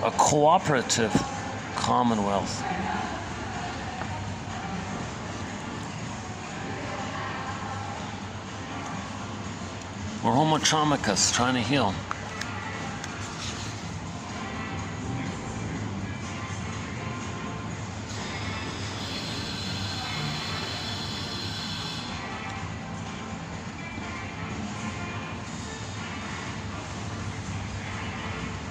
Okay, some synonyms of the freezing parent construct might be the cursing witch, the devouring witch, the stepmother, the dead mother even, the persecutory mother, the castrating mother.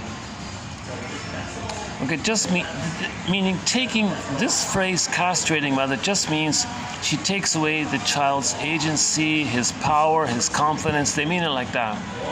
Don't be confused by the disturbed translation. It just means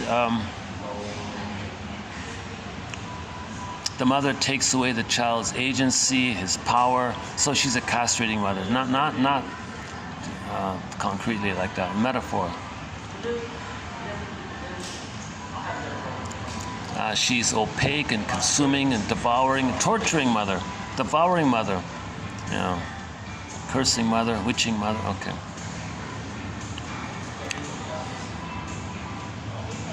Yeah, so the stepmother, who so often frequently appears in fairy tales, seems to be the child's fantasy of the bad, cruel, jealous mother. Wicked stepmothers, okay, the split off, envious parts of the mother. So if you focus on the envious side of the mother, that's what we mean by the stepmother. The mother's envy is the stepmother.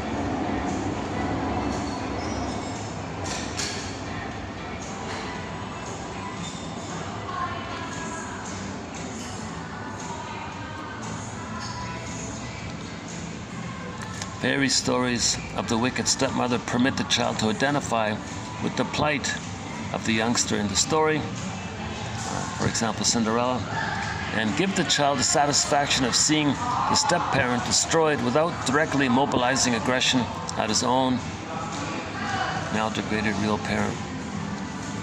Yeah, I have a confusion about this. I don't think the child naturally, or maybe the child is so disturbed if the wicked stepmother, dances away in the the fire shoes, whatever it was, or dissolves away. Yeah, I'm glad, I'm relieved. The bad side of my mother goes away.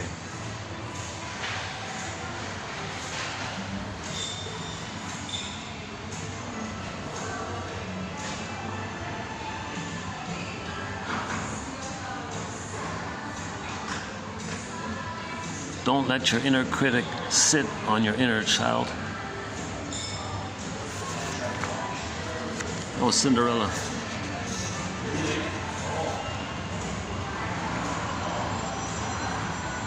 Every time a dream interpretation hits the mark, an individual aha experience, a piece of unconscious is joined with the consciousness. Yeah, here's the one about the grain, the seeds in the grain. This one here, 2930. And the next one's about the cursing one. Splitting. Yeah, here's a good one here by Miss Bannett here. Traumatic events, by definition, overwhelm our ability to cope. When the mind becomes flooded with emotion, a circuit breaker is thrown that allows us to survive an experience, that allows us to survive the experience fairly intact, i.e., without becoming psychotic or frying out one of the brain centers. The cost of this blown circuit is emotion frozen within the body. In other words, we often unconsciously stop feeling our trauma part way into it. Like a movie that's still going on after the sound has been turned off. That's quite an image, right? Imagine you're watching a movie, suddenly the sound goes off, but you see the movie, but the sound goes off. So the baby is feeling, he's living, but the feeling shut off. Like the sound goes off, but he's living. Yeah, interesting. Circuit breaker. Pin goes on the collar.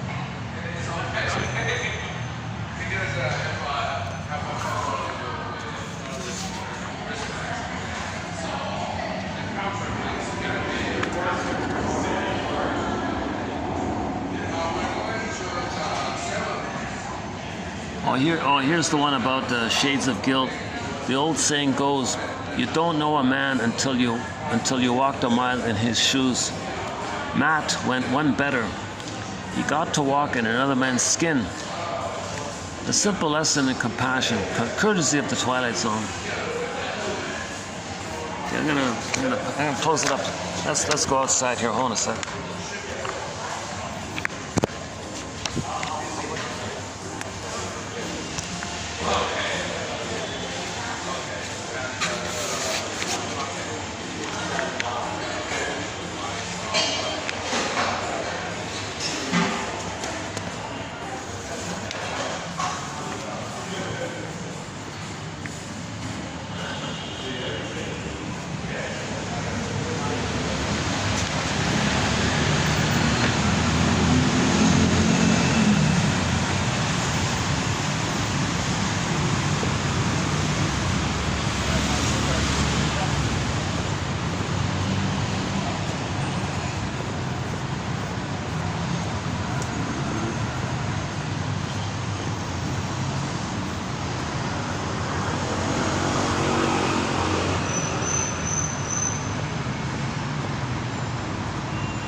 I get some lighting around here? Hold on a second. What about right here? Is there enough lighting here? Kind of close up the video. Let's get some lighting somewhere and we'll close it up. Yeah, let's find some lighting.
There's another little hotel at the end here.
Sorry, not too much to see at night along here. Yeah, today's video, I gotta confess, I think yesterday I was speaking more clearly, and the two prior I thought were strong videos, and so today is just so-so, yeah.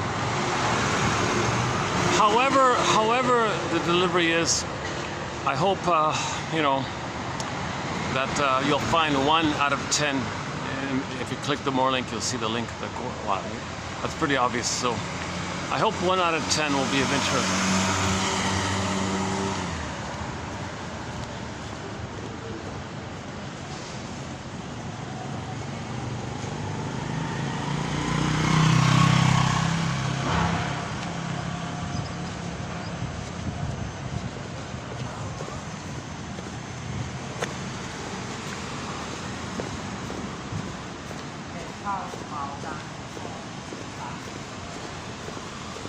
Oh, good, okay. They got some chairs here I might be able to use for a bit.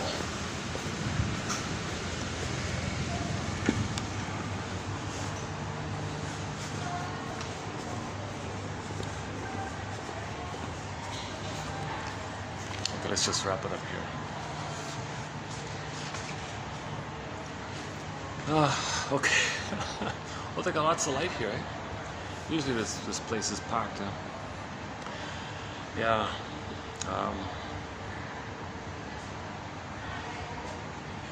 People have to get, you know, we're looking for self-compassion.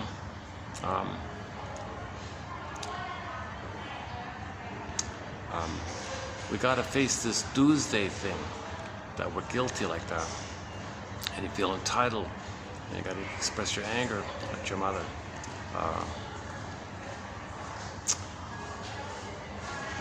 That's because you feel guilty. So you're loyal. It's all very paradoxical like that.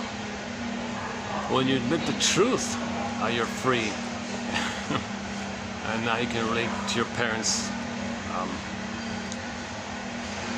more as wounded children themselves, kind of thing. But you don't have to save them. You don't got to go that far.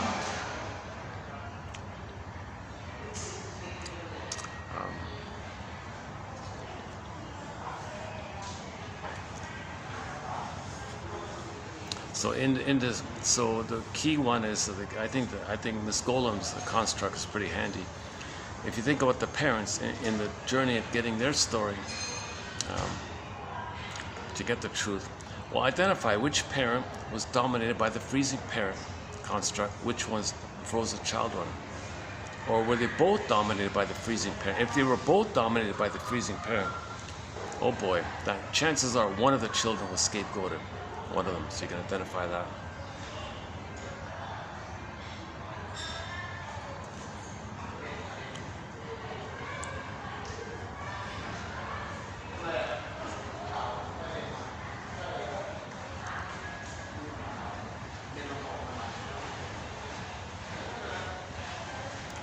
I like the quote there, marriages, you pick up where you left off. That's for the clingers. If the clingers get married, they can make I statements, they can free associate. If they're conscious, they can grow together and pick up where they left off and grow together. So marriage can be like a growth healing process like that, if they're conscious. So that quote earlier about marriage being like a pick up where you left off with your development, that's only going to work with two clingers, two frozen children. Stingers, no way, they don't want to do that. They can't grow because it's too painful, and they want to get out of the pain. So they kind of reject the growing area. They're just too addicted to the little white flower called the narcissus flower. So narcissus and this addiction, they're kind of synonymous. They're even named after the Greek word narke. Narke for narcissus, narke the narcotic, and N-A-R-K-E. It's in there. So that quote's coming up.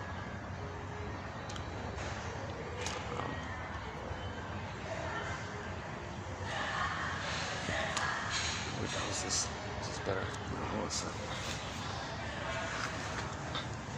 Oh, maybe that's a little better. All right. Got the front desk right there, I guess, and all that. Oh, it's not a bad little spot here. This is my first time to sit here. This spot here is always this little spot here. It's always taken. What a difference. They have a vending machine here. They have a vending machine here. The coffee is a fraction, like a fifth or a sixth of the price. But that's a nice place I was in, wasn't it? Like that's quite a nice place. Kind of.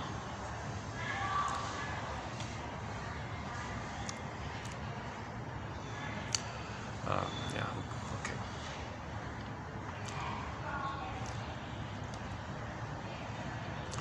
You know what? Part of what motivates me is this responsibility to preserve and keep alive this perspective, this analytic kind of thing. Meaning, as said at the beginning, the basic premises that your present is influenced by the past. Well, how? You know, if the past is problematic, how do we make sure that doesn't disturb our present? How do we mourn?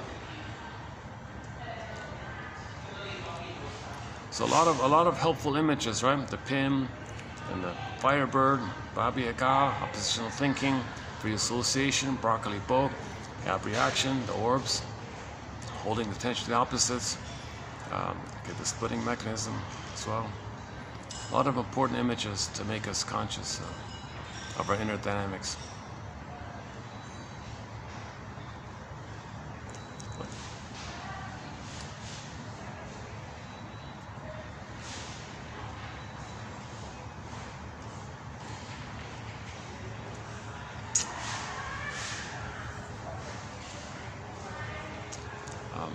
Yeah, truth is, I'm thinking about some other little thing. Yeah, sorry. Let's get back on track here. So yesterday we closed up with Farron's song, "Ain't Life a Brook." Today's been quite a brook. Yeah, today for me it's been really a brook. Oh my God, this whole detour of the morning and early afternoon dealing with my crashed phone. It wouldn't even turn on. Like it wouldn't even. It just it just shut down. It just kept doing it. I couldn't even have the chance to reset the phone because I couldn't get it on to reset it even. So I had to struggle like that. So I tried all sorts of tricks. It was overheating. I put it in the freezer, left it off for a while, just waited an hour kind of thing. Tried all sorts of things. And finally, it did.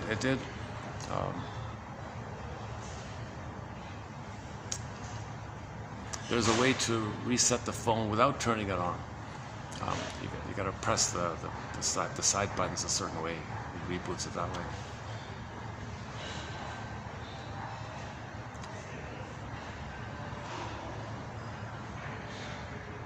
And then, of course, you lose everything. All my data in the phone's all gone, all wiped out. And then you forget your passwords, and you got this whole issue of getting resetting your passwords. Jesus.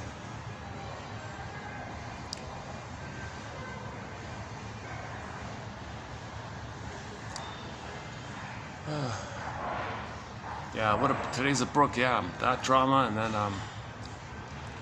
doing the video up there. That part's okay. And coming down at the end, coming here a little bit.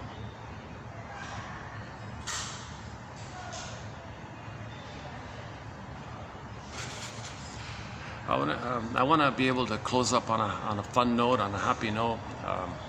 When I'm feeling like this, I kind of linger a little bit like that. Once in a while, this happens. That's a sign that this video wasn't one of my better ones. If it takes me forever to close the video, because I want to find some kind of joke to end on,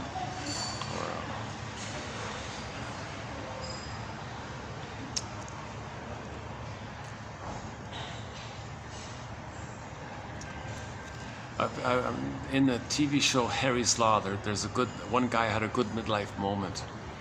So the line was,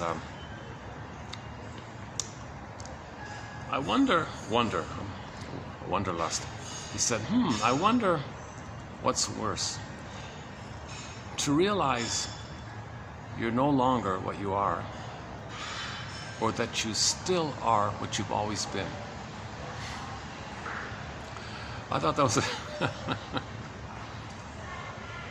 also from the Harry's Law show. We mentioned Albert Hubbard, the lady Harriet, nicknamed Harry. In the opening, she lost her job and all that, and she said, "Some obnoxious person said every knock is a boost." So that's Albert Hubbard, the guy here. Every knock. So she got a knock, lost her job, but it was a boost because she opened up her own law firm and became wealthy like that, successful.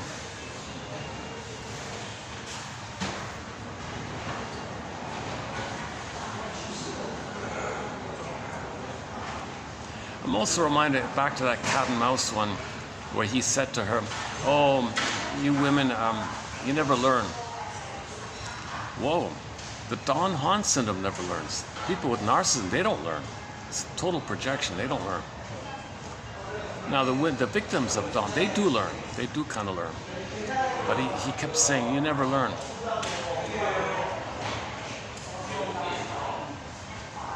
So the conclusion. Enter the cat at the end, yeah. The cat scene. Jesus Christ. Talk about that kind of anxiety. Oh my God, yeah. Okay. Jesus.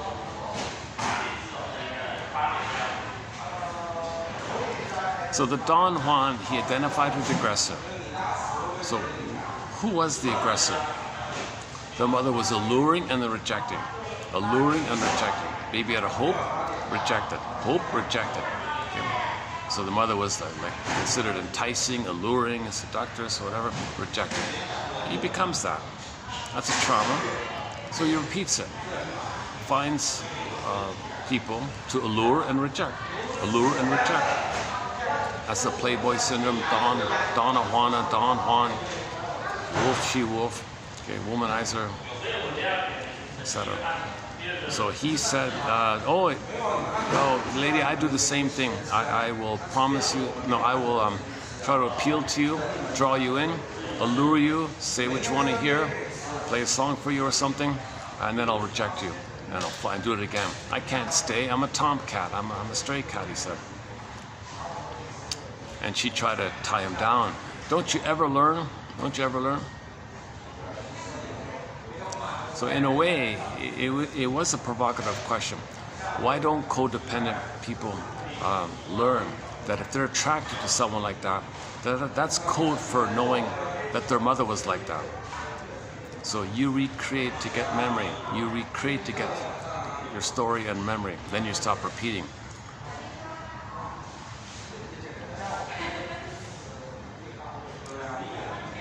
But typically, Don Juans and narcissists, and they don't learn their whole lives. They can spend their whole lives doing the same thing. Typically, people with distinct personality components, they don't enter the midlife audit. They don't do a midlife examination period. They don't like Michael Jackson's song "Man in the Mirror." They don't like that. They're addicted in this relentless trauma bond with the mother, where they are her. So they're loyal to her, mimicking her. That means they're loyal to her because they're whitewashing and not admitting and denying the hurt that they inflicted on him. So when they repeat, they're loyal to her. So they're only married to, quote unquote, married to mom. So they can't marry anyone else. They can't love anyone else. So to prove his loyalty, he treats women the way his mother treated him. Allure, reject. So this guy in the cat and mouse episode, he said it openly kind of like that. But on her end, she thought, oh, you're like my mother.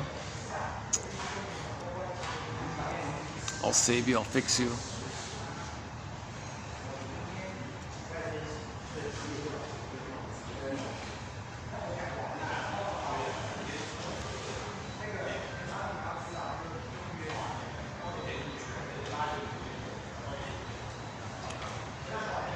Yeah, the reason I left the other venue, got a little, felt a little, I just want to get some fresh air, okay.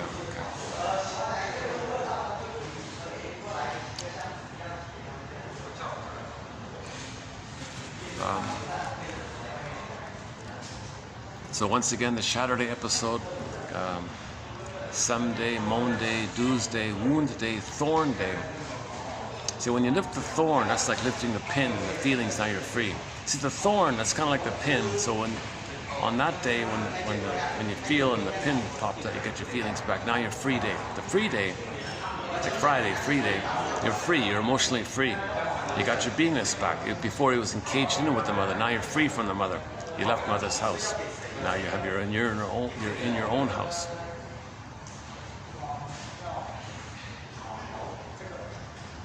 And the false self, they got to get used to it. Then if you stay with it, then the false self dissolves away. And you can maintain your authentic self. Yeah, Woodman's, she says something like, in the metaphor of the caterpillar, the famous caterpillar one, it's not about the caterpillar going into chrysalis and becoming a better caterpillar. It's not like that. Okay, the caterpillar goes into the chrysalis, and there's a new life, a new person kind of thing. Flies like a beautiful butterfly like that. That's the self-help authors commonly use that symbol. Okay, caterpillar. Okay, that's no good. Let's give it up. That's the cocoon, and then there's the rebirth to the. So it's a new person. You're like a new person. It's the death of unreal hope. Okay. Now you're in the cocoon. That's the birth of new life. That's the butterfly. So that's a common image for this kind of midlife transition we're trying to make. You got the false self, give it up, okay, and then you become a butterfly. So I like that line at first. the caterpillar going into the cocoon, the midlife audit, it's not for the caterpillar to come out of the midlife audit as a better caterpillar. So you know, it's funny, the Saturday episode was kind of like that. The Saturday episode, the cynicism of it, they kind of did it like that. It wasn't that in terms of the script, in terms of the spirit of the message, but the wrong choice of actor, I think, kind of made it like, well, he was a failed narcissist, now he's going to be a better narcissist. It's not like that.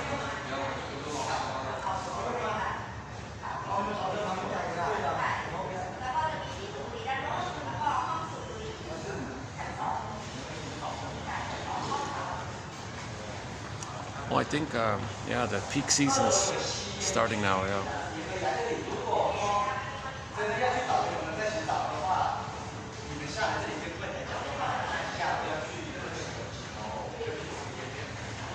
Yeah, the weather, yes, it's dropped a couple of degrees, so it's a little manageable, yeah. Although in other parts of, Spain had a big flood, right? So, yeah.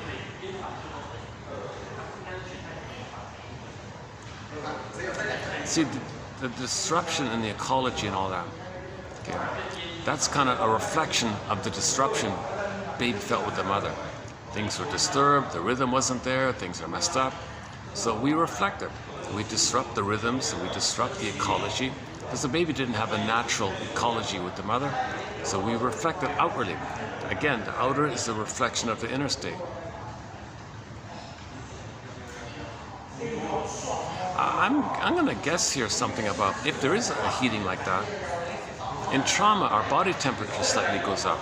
Janoff says when people heal, he keeps talking about how he measures people's body temperature before and after over his lifelong 60 years, whatever, doing it. And he said the general pattern is that when people are healed, when they get their feelings, their body temperature drops. It's cooler a little bit, like calmer, cooler. But in trauma, it's a little too high like that, right?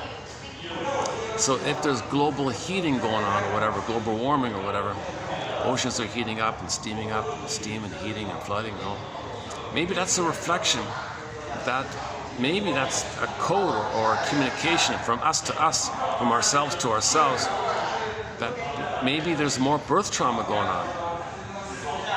Or we're meant to be more aware of the existing birth trauma that's going on. Maybe there is birth trauma going on and we're not aware of it. So we're heating the planet to make us aware that there's birth trauma. How about that? The birth trauma has been going on a long time, 10,000 years, and we're not aware of it. So we keep heating up the planet to make the communication that the baby's heated up when he's traumatized at birth. Yeah, maybe. I'm thinking in those terms now, right? So we create outwardly to know the inward. So we don't know that we're traumatized at birth. We don't believe it. We don't know it. Janoff says heat up a little bit. I mean, just like a point, whatever it is, point something. Okay, so since we're unaware of it, we're trying to be aware of it. So how do we be aware of it? Oh, well, let's unconsciously heat up the planet, heat up the oceans, dump 10 billion tons of plastic into the ocean. That'll heat things up. It'll stress out. It'll give the ocean a fever. Things will be stressed out. Let's heat it up. Water vapor can't do its thing. Breaks the ecology. The ocean can't reflect the heat or something. No, it's absorbing it too much. It can't reflect it or something. So let's heat up the planet so that we can know that we were heated up with the birth trauma, that our body temperature became too hot with the birth trauma. We don't know it. How are we going to know it? Well, heat up the planet as a reflection of our inner state. As above, so below.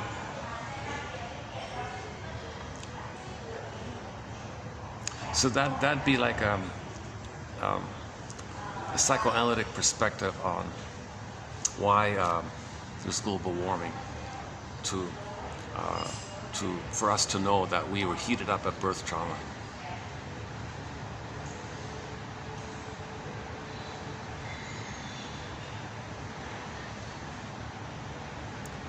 But it's just a little bit, right? Like it's not too noticeable, right?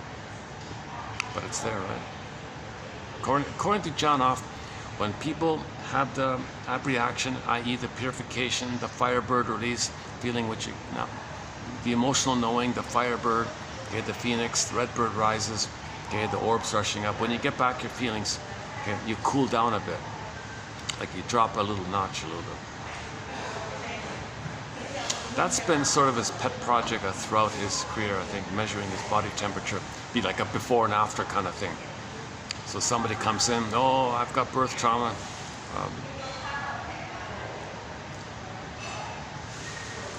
Now a lot of these testimonials, they're mainly by actors or just wanting to feel important to create stories. A lot of these people apparently are in Hollywood. They want to act their emotions or something. So a lot of it's sham, a lot of it's pretend. So that's the confusion around it. But there may have been some genuine experiences. I don't know.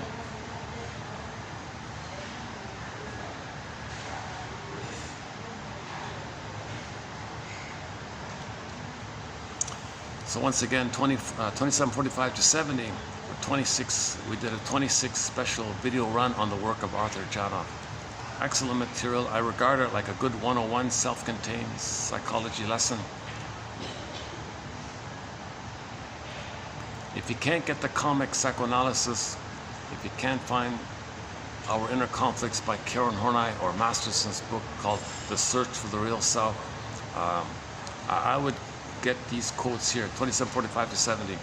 And then there's a very important tag on from 71 to 73 about abreaction, about the confusion around the mistranslation of that word. So the English translation of Abreierung, in German, the catharsis has a positive connotation. It's like a delayed release of your feelings. It's a positive thing.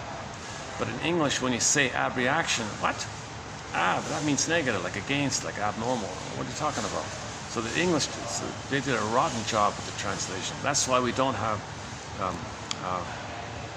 Freud quotes, because of the translation problem. Except for the one from the essay, Memory, Repeating, Working Through, thanks to Masterson. He says it's okay, so I go by that.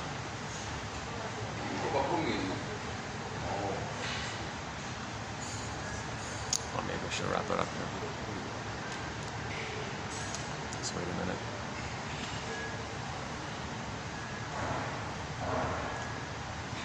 Okay, maybe I'll wrap it up there.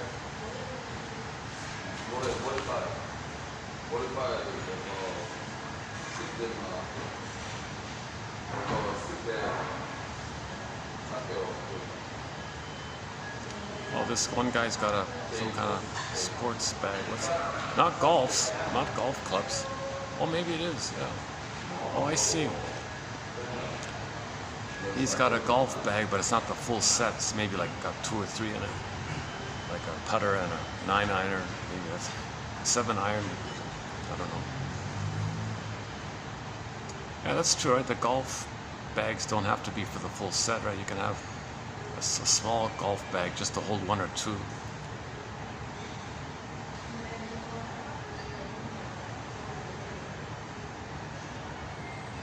I've never done it. I've never went on a golf course. I've never been on a golf course.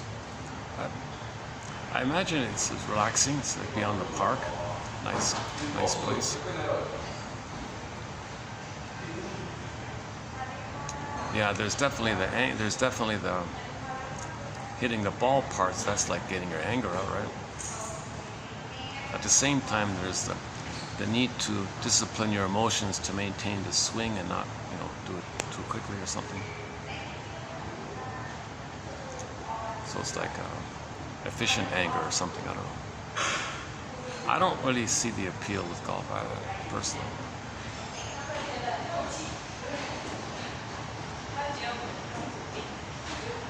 Oh, those two have some massive, oversized suitcases.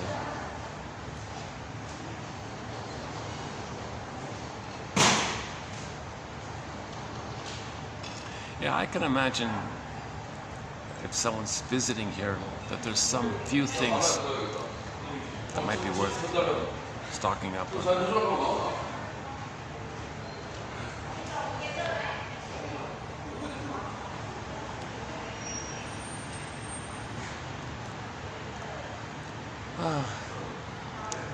Oh, come on, Marcus. Find some funny thing to close up with.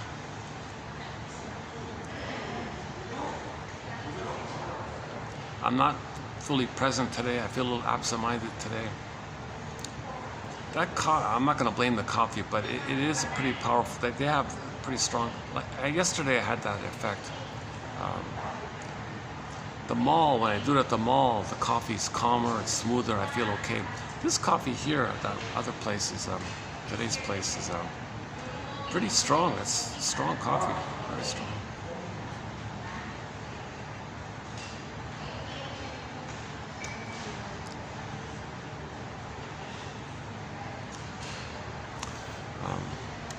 Any final thoughts here? Any jokes?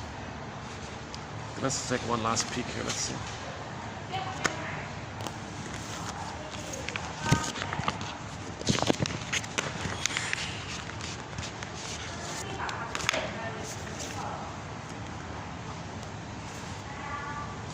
Oh, apology. What about this one? A genuine apology is personal, clear, and specific. It suggests a change in future behavior.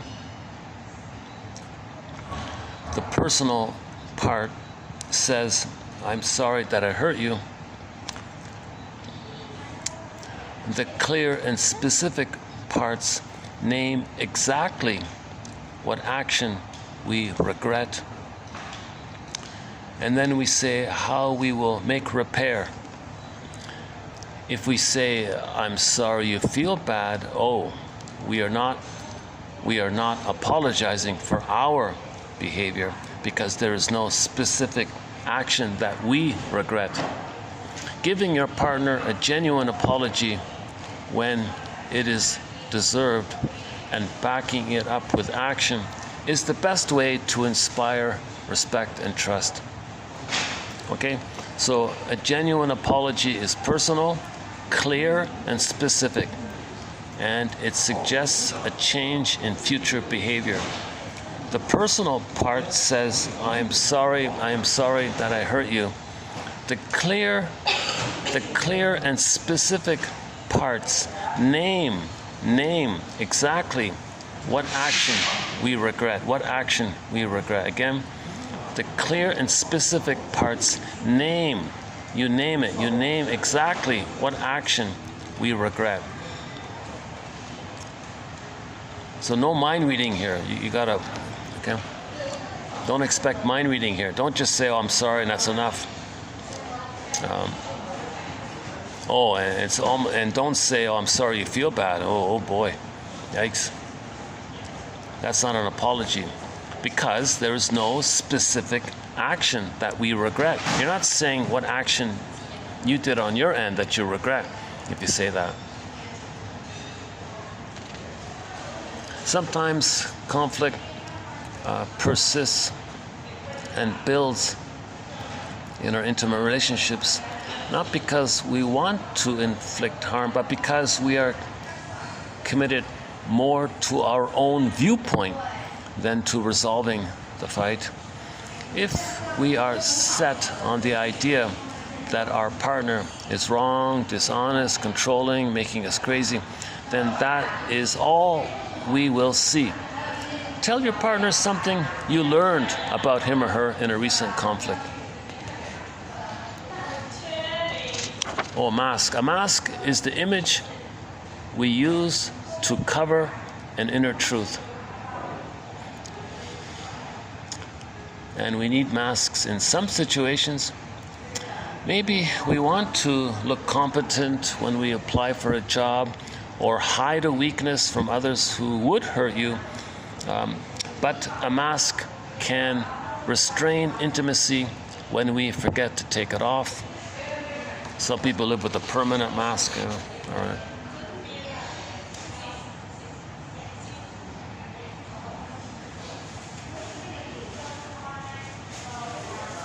The closeness of a partnership will always reveal weaknesses and disappointments that were not obvious at first. No partner will match all the inventions of your own mind or so completely fit our needs that we have no remaining emptiness inside. One person said, quote, it felt like a terrible day when I finally gave up on my partner. But it became the first day of reality for me. Only after that did I discard the images I had invented for her and began to get acquainted with who she really was. So it's the death of unreal hope, it's the birth of new life. Yeah.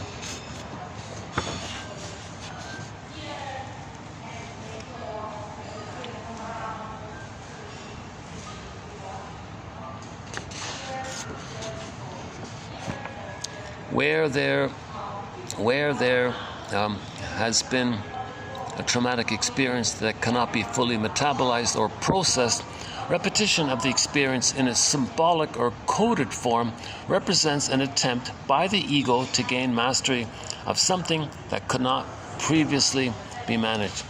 An illustration of this would be where someone had experienced a traumatic situation, such as being emotionally abused, and kept finding themselves in emotionally abusive relationships, essentially revisiting this situation as if struggling to find a way to manage it.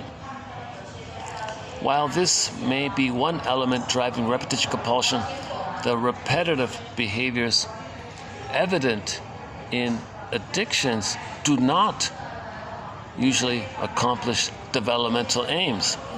There is rarely evidence of progression and resolution. The repetition much more commonly has the quality of an echo. Nothing is added or altered to symbolically develop and master the underlying trauma or conflict. So the positive intention is we want to master the conflict. Libby says, Paul Libby Russell, 2119, you can have 20 lifetimes repeating, recreating. Doesn't change what happened.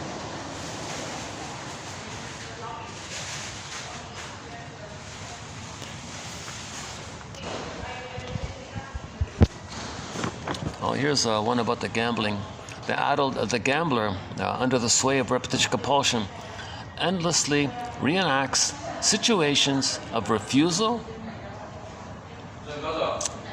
and misery by provoking fate and lady luck, who are thinly disguised parental figures. This is well illustrated in the film Owning Mahoney, based on a true story recounted in the book by Ross, 2002, in which some guy stole money from his company to gamble at the casinos. In a poignant scene, he rejects the offer of a pretty girl because the only woman he wants is Lady Luck. All he wants is his mother. Winning means being reunited with the mother. Losing means being rejected by her.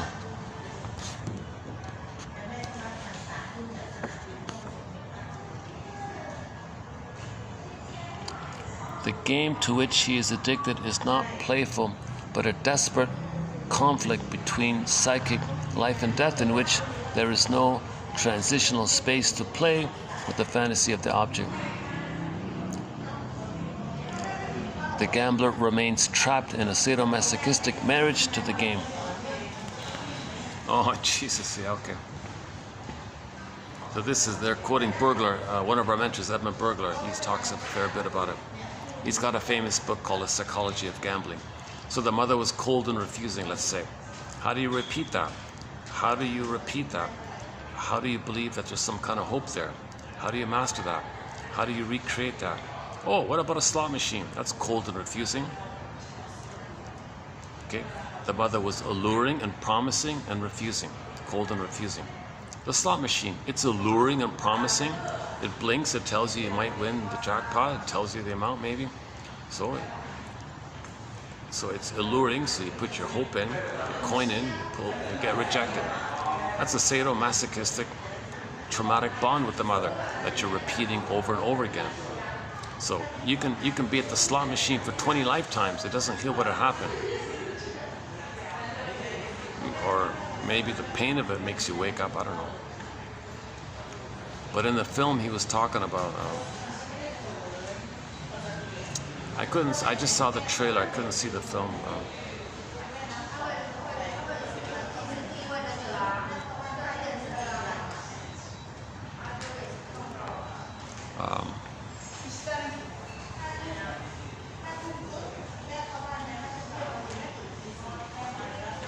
So the baby doesn't remember that he was allured by the mother. The mother was rejecting, cold, and refusing. He doesn't remember that. We're trying to remember. So we recreate in our effort to remember. So you find a symbol of the mother. The slot machine is a symbol of that mother. She's alluring and promising, enticing. Money means mother. The machine, okay, it's code for the mother. So what you experience at the slot machine, the hope and the refusal, it's familiar, it's family, familial, it's familiar. Okay, what happened? Well, at the home and the family, that was familiar. The mother was a liar, family, liar, familiar, familial, and then liar. If you look at the word familiar, the first part, comes from familial, family. Second part, liar. So when you're lied to again, rejected again, it's familiar. That's the masochistic bond like that. You're loyal, you have the hope, you're loyal to the mother. You don't want to admit that she hurt you. You don't want to admit that she rejected you. So you go to the machine and get rejected. It's familiar, but at the same time you have an opportunity to know how your mother treated you. When the machine rejects you, then you know, okay, now I get it.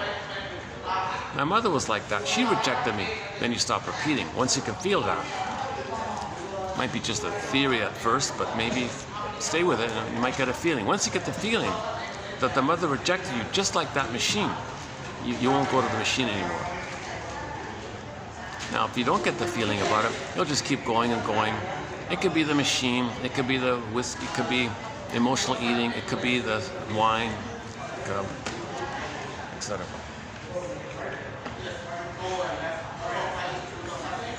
All these are happy campers. Must have just arrived or something. I'm free. My holiday begins.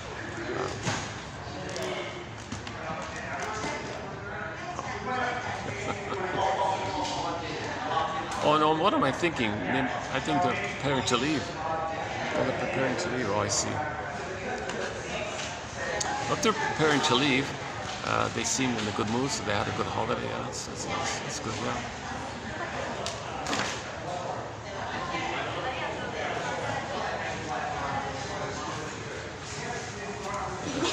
Oh, Jesus, let me give these people space here. Oh my God. Yeah, I'm taking up too much space here. Hold on, let me pack up and close that post.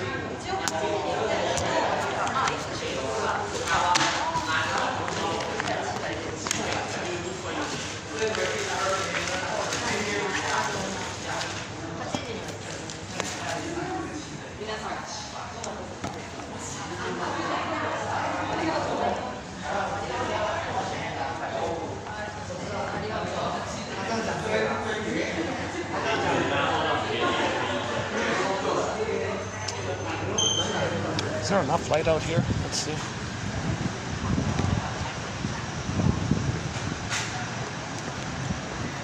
Let's look for a song to close up today's video with. Let's search for a song. Yesterday we closed, I mentioned already, so yesterday we closed up with Ain't Life a Brook by Farron.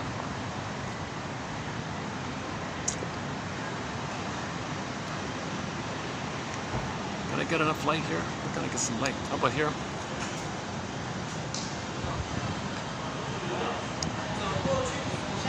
What about in here? Can I go here? How about this one?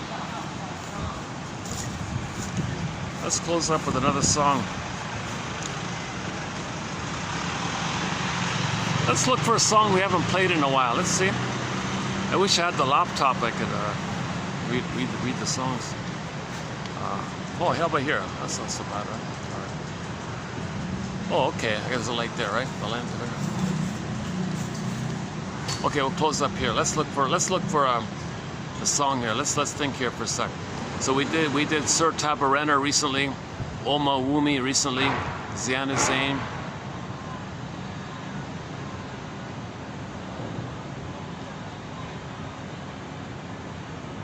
We did lots of classic rock. Okay, what about Dan McCafferty? There's a live version, a song of his called "Enough Love." Enough Love. He's saying he felt some gratitude.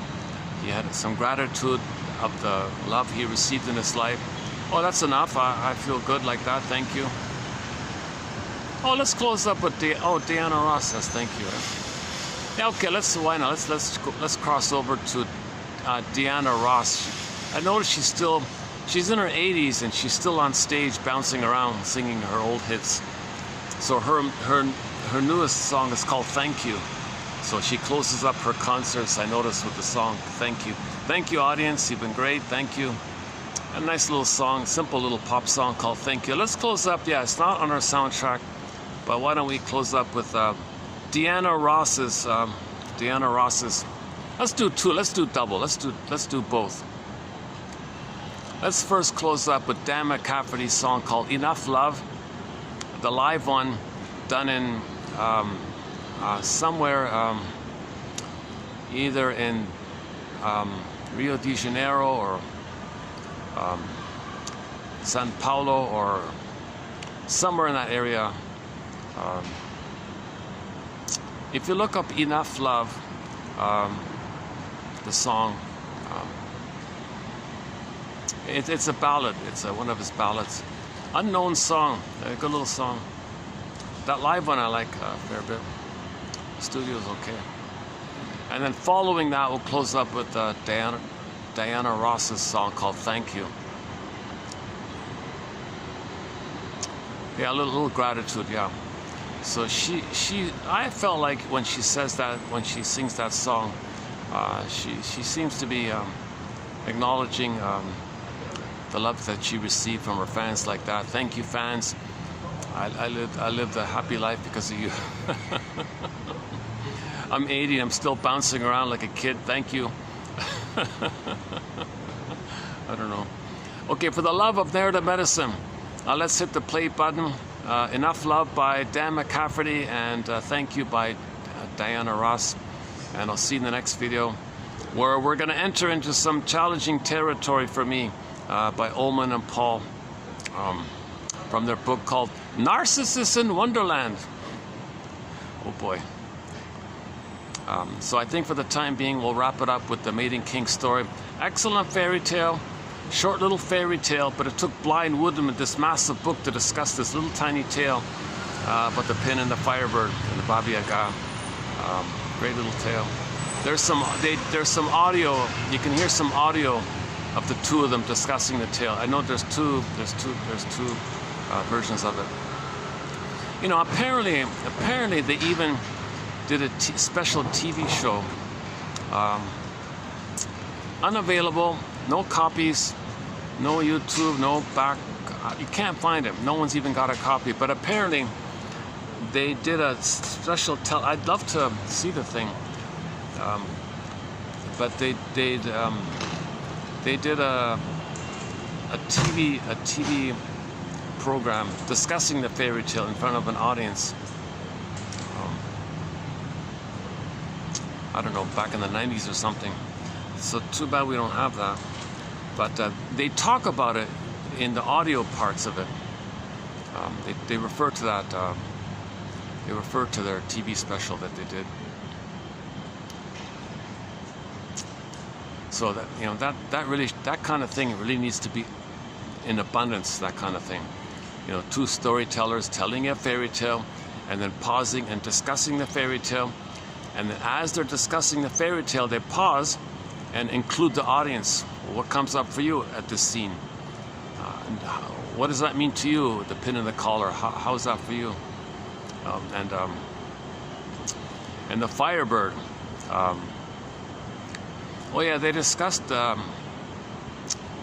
Oh yeah, I remember now. When they talked about the Firebird in reference to the TV show special, they asked the audience, and somebody in the audience, they said, I don't think either of my parents ever rode the Firebird, got their feelings back. I think they had the pin in the collar their whole lives, and they were all nodding. Yeah, we get it, kind of thing. Oh, there's the guards watching me. I could close up. Just close up here. Is there another light? What if I do this? Can I do this? I got the security guard just staring at me. Well, how about this? Close it up here. Okay, let's close it up. How's lighting here? How about here? Is there not enough lighting here? Aha! A little bit like this. Wow.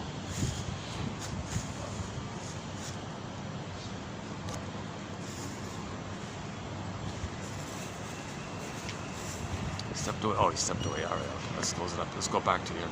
Oh, he's still there. Oh, Jesus. Let's see. Let's walk down a bit. I see some light over there. Let's close up over there then.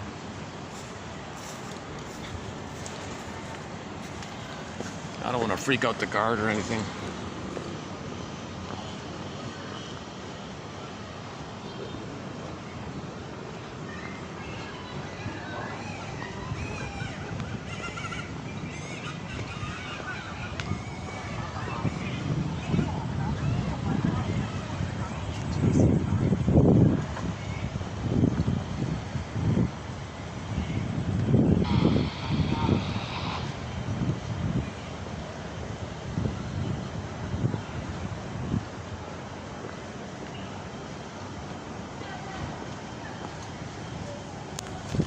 Enough light here?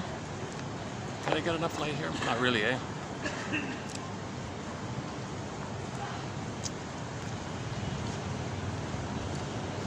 There's one over there.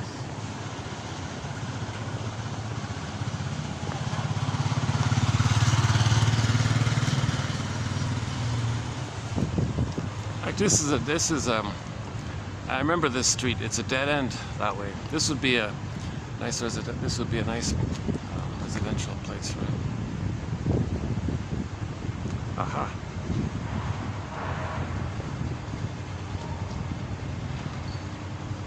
Oh, I see. Oh, this is a condo here. Okay. How about right here? Let's see. For the love of narrative medicine, thanks very much. This video has been a bit of a brook. Ain't Life a Brook? Pharaon, yesterday's video. So three good songs. Pharaon's Ain't Life a Brook, Enough Love by Dan McCafferty, and then Diana Ross, a little thank you by Diana Ross.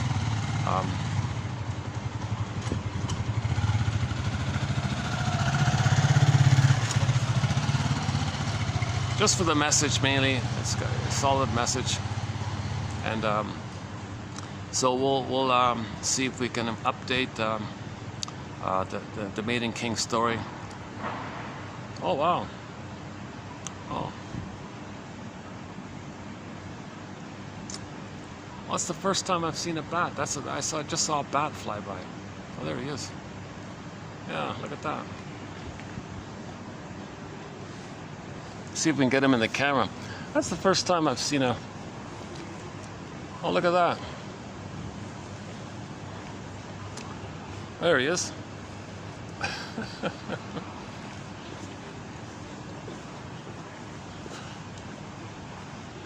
Oh, all right, wow.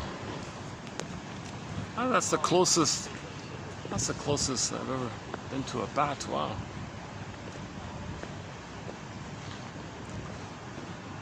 Close it up here. There he is. Yeah. don't know if we got a glimpse of them there. Wow. Here in the big city, right in the city, there's bat.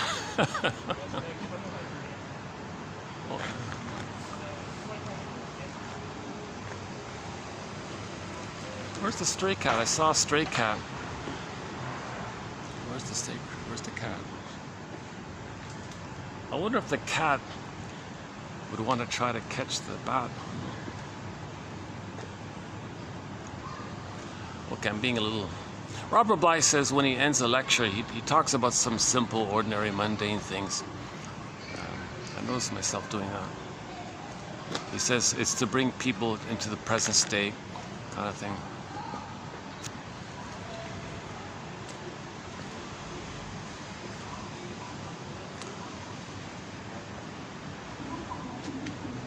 Over here. Enough light here? Okay, let's close it up here.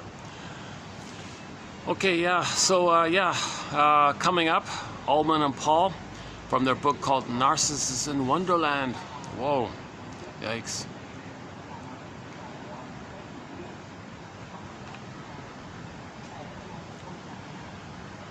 Oh, there's the bat.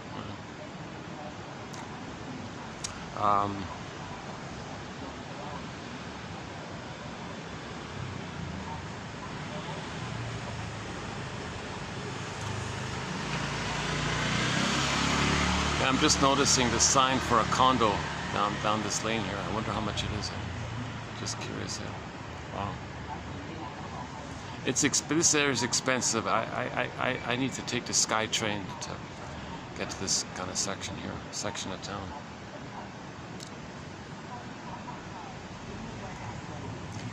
Okay, enough about rentals. For the love of narrative medicine, I'll see you in the next video, which will be 2923, I believe. Yeah, and the opening quote for 2923 is that one from the Twilight Zone, One Life Furnished in Poverty. Excellent quote. So we'll begin the next video with an excellent quote from the Twilight Zone, and I'll see you then. Thanks very much.